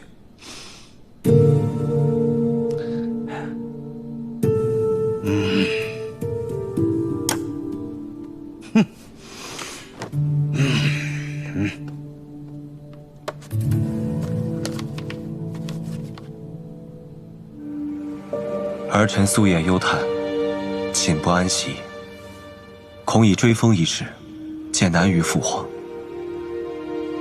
斯人已逝，为人子者，生世敬爱，死时哀戚，敏感于内。朝中同僚为儿臣谏言，感怀孝道，其情可悯。然先母追封为昭仪，为礼法所致，儿臣不敢逾矩。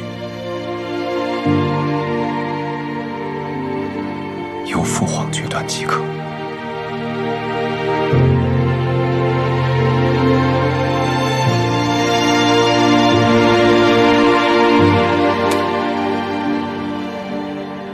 我已经上书陛下，请追封先母为昭仪，以平朝中议论。想必就在这几日，陛下就会下诏了。殿下，还请顾小姐回府后，转托顾想，麻烦她让礼部尽快安排去皇陵祭祀先皇后的典礼。殿下之时，只有中宫嫡子身份，才能主持这个典礼。想必信王并不愿意错过以嫡子身份去主持祭祀之事。实不相瞒，我不想信王和齐王领兵去常州。明白了，定将殿下深意转告贾府。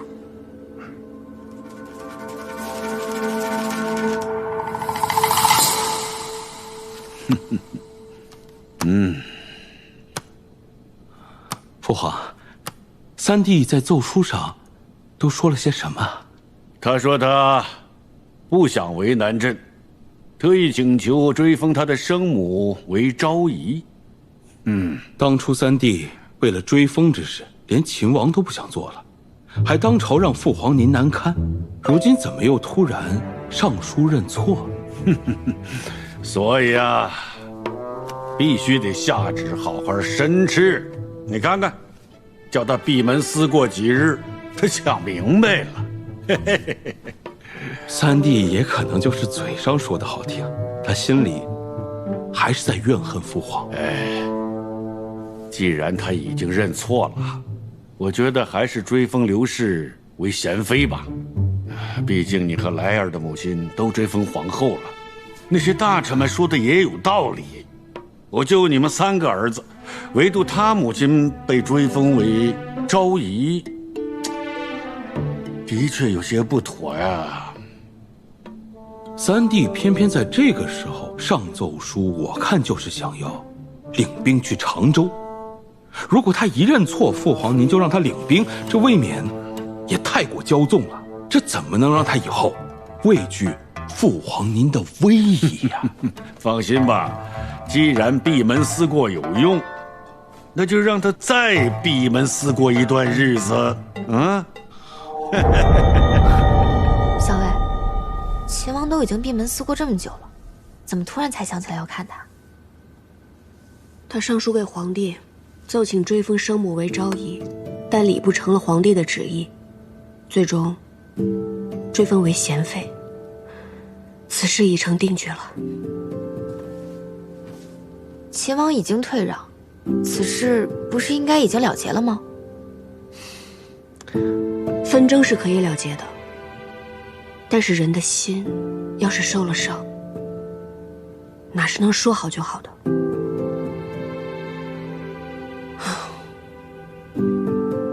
我得去看看他。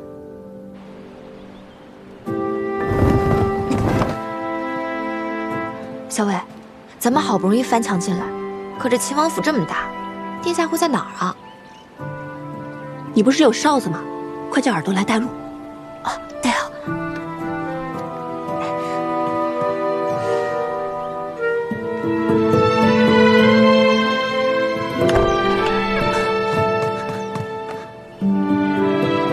哎，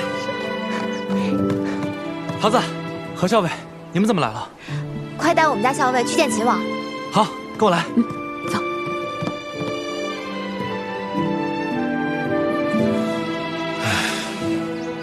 拿酒来，拿酒来，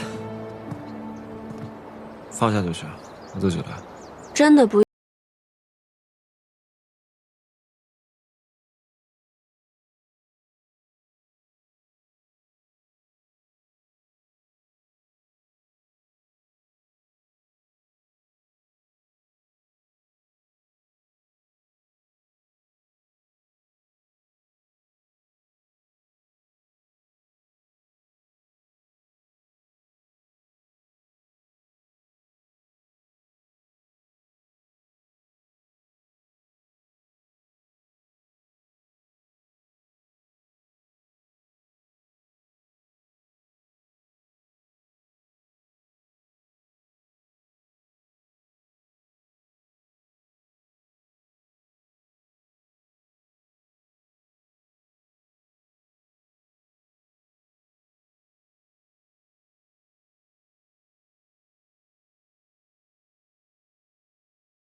我的母亲为了生我难产而死。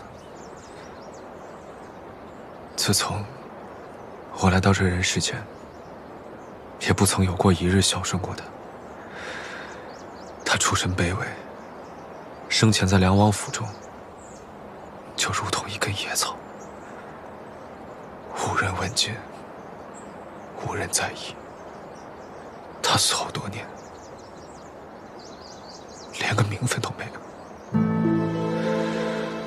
那日在朝堂之上，我就心想，我哪怕拼了这亲王不做，我也要替他争一争，哪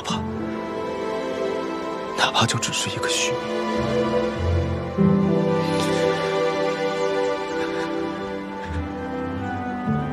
可就这么一个虚名，他们都不肯给的。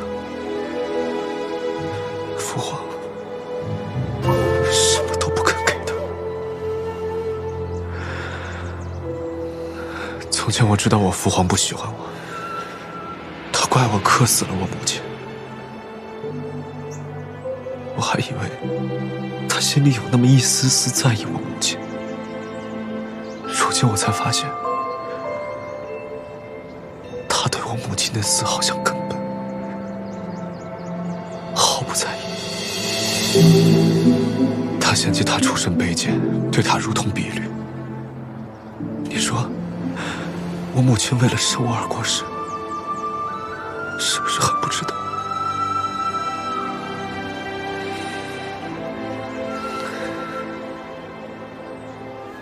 我娘为了生我，也吃了不少苦。据说当年她喝过的药渣，都能堆起一座小山。但我娘在世的时候，经常说，她觉得这辈子最值得的事情，就是把我生下来。石七郎，什么恶月生恶子，这都是糊涂人才说出的混账话。你娘辛辛苦苦把你带到人世间，才不想看到你现在这样自怨自艾，而是希望你可以潇洒恣意地活着。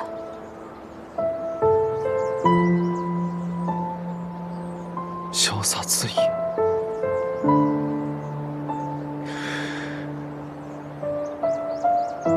潇洒恣意。人生哪有潇洒恣意啊？我本以为收复了西长京，就可以功成身退。可你看现在，这西长京里，这皇宫里，这秦王府，殿宇重重，勾心斗角，天罗地网。我呢？我连一件小事都做不到。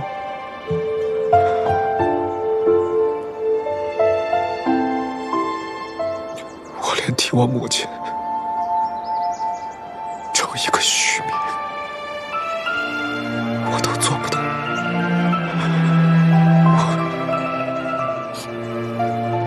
我不知道我还能做些什么。我觉得我好没用，我觉得我好没用。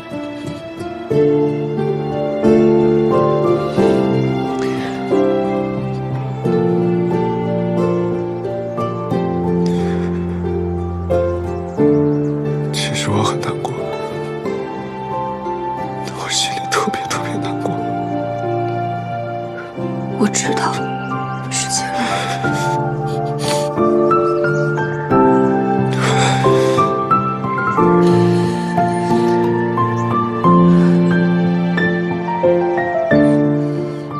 其实，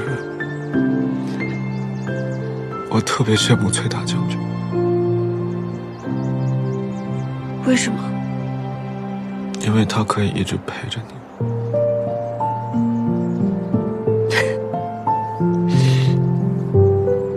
这不是来看你了吗？可你待会儿就要走了。好，那我答应你，过会儿不走了，今晚都不走了。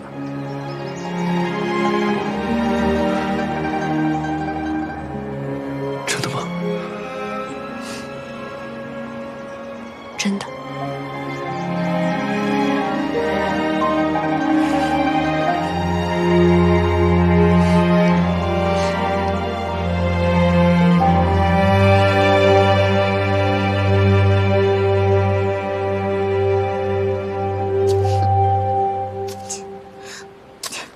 桃子，这么久没见到我，刚才怎么急匆匆的撇下我一个人就跑了？因为我去给你拿这个了。这是什么？这些都是我为你采集的药材，你看，这是黄芪，然后还有当归，这是白芍，还有这些药材，有的是我在药铺买的，有的是我直接上山采完以后自己晾干的。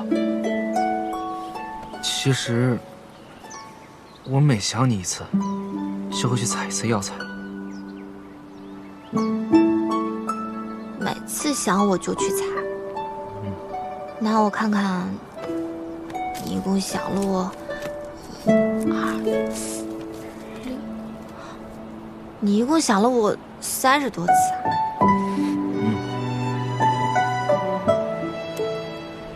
那，你以后要是想我的话，可以来看我嘛，也可以像秦王和校尉那样，给我写信啊。真的吗？当然是真的了。那桃子，你这么长时间有没有想我？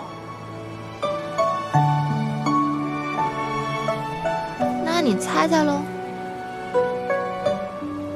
我猜，你肯定想过我。你凭什么那么笃定啊？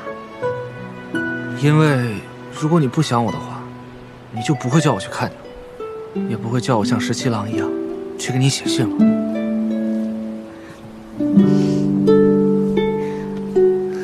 是吧？我就说嘛。算是吧。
你终于醒了。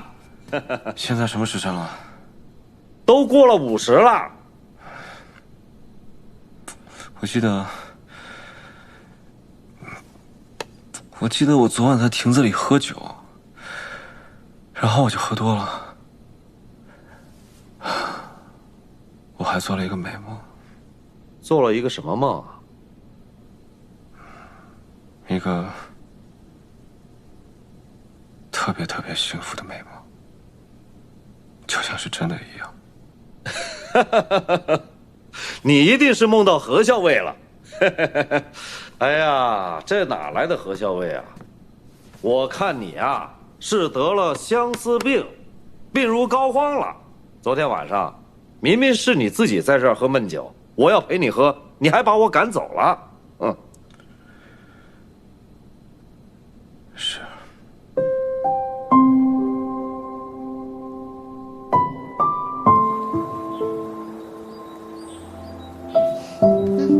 小伟，吃一点。你吃吧，我没什么胃口。可不是没胃口，你一个晚上都没睡。哎，咱们要不要去前面镇子上找个客栈，打尖歇息半日再赶路？不用了，其实昨晚我也打了个盹儿。你说说你，千里迢迢、披星戴月的赶来见秦王殿下，怎么就不多留几日？只跟殿下说了那么一会儿话就够了。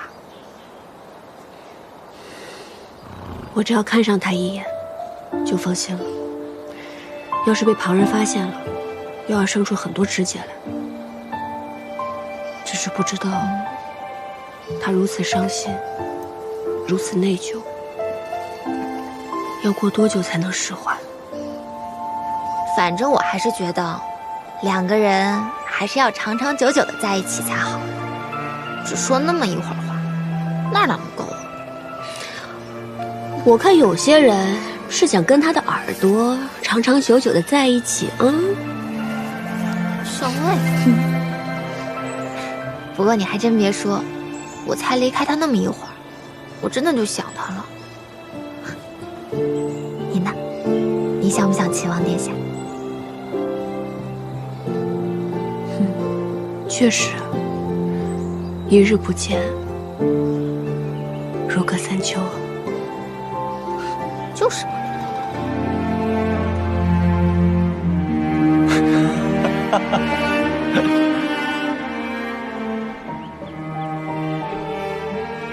十七郎，十七郎，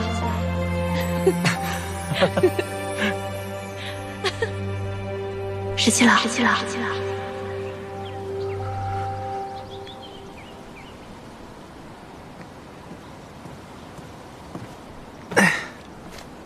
你做什么去了？昨天桃子不是来了吗？他说他想吃干果，所以我早上就买了一些，正准备找人给他送过去呢。昨天桃子来了？对啊，他跟何校尉一起来的。哎，也不知道他现在走到哪儿。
小伟，我们天黑前应该能赶到洛阳。哎，你们家店还挺雅致，买茶还送花啊。两位请慢用。嗯。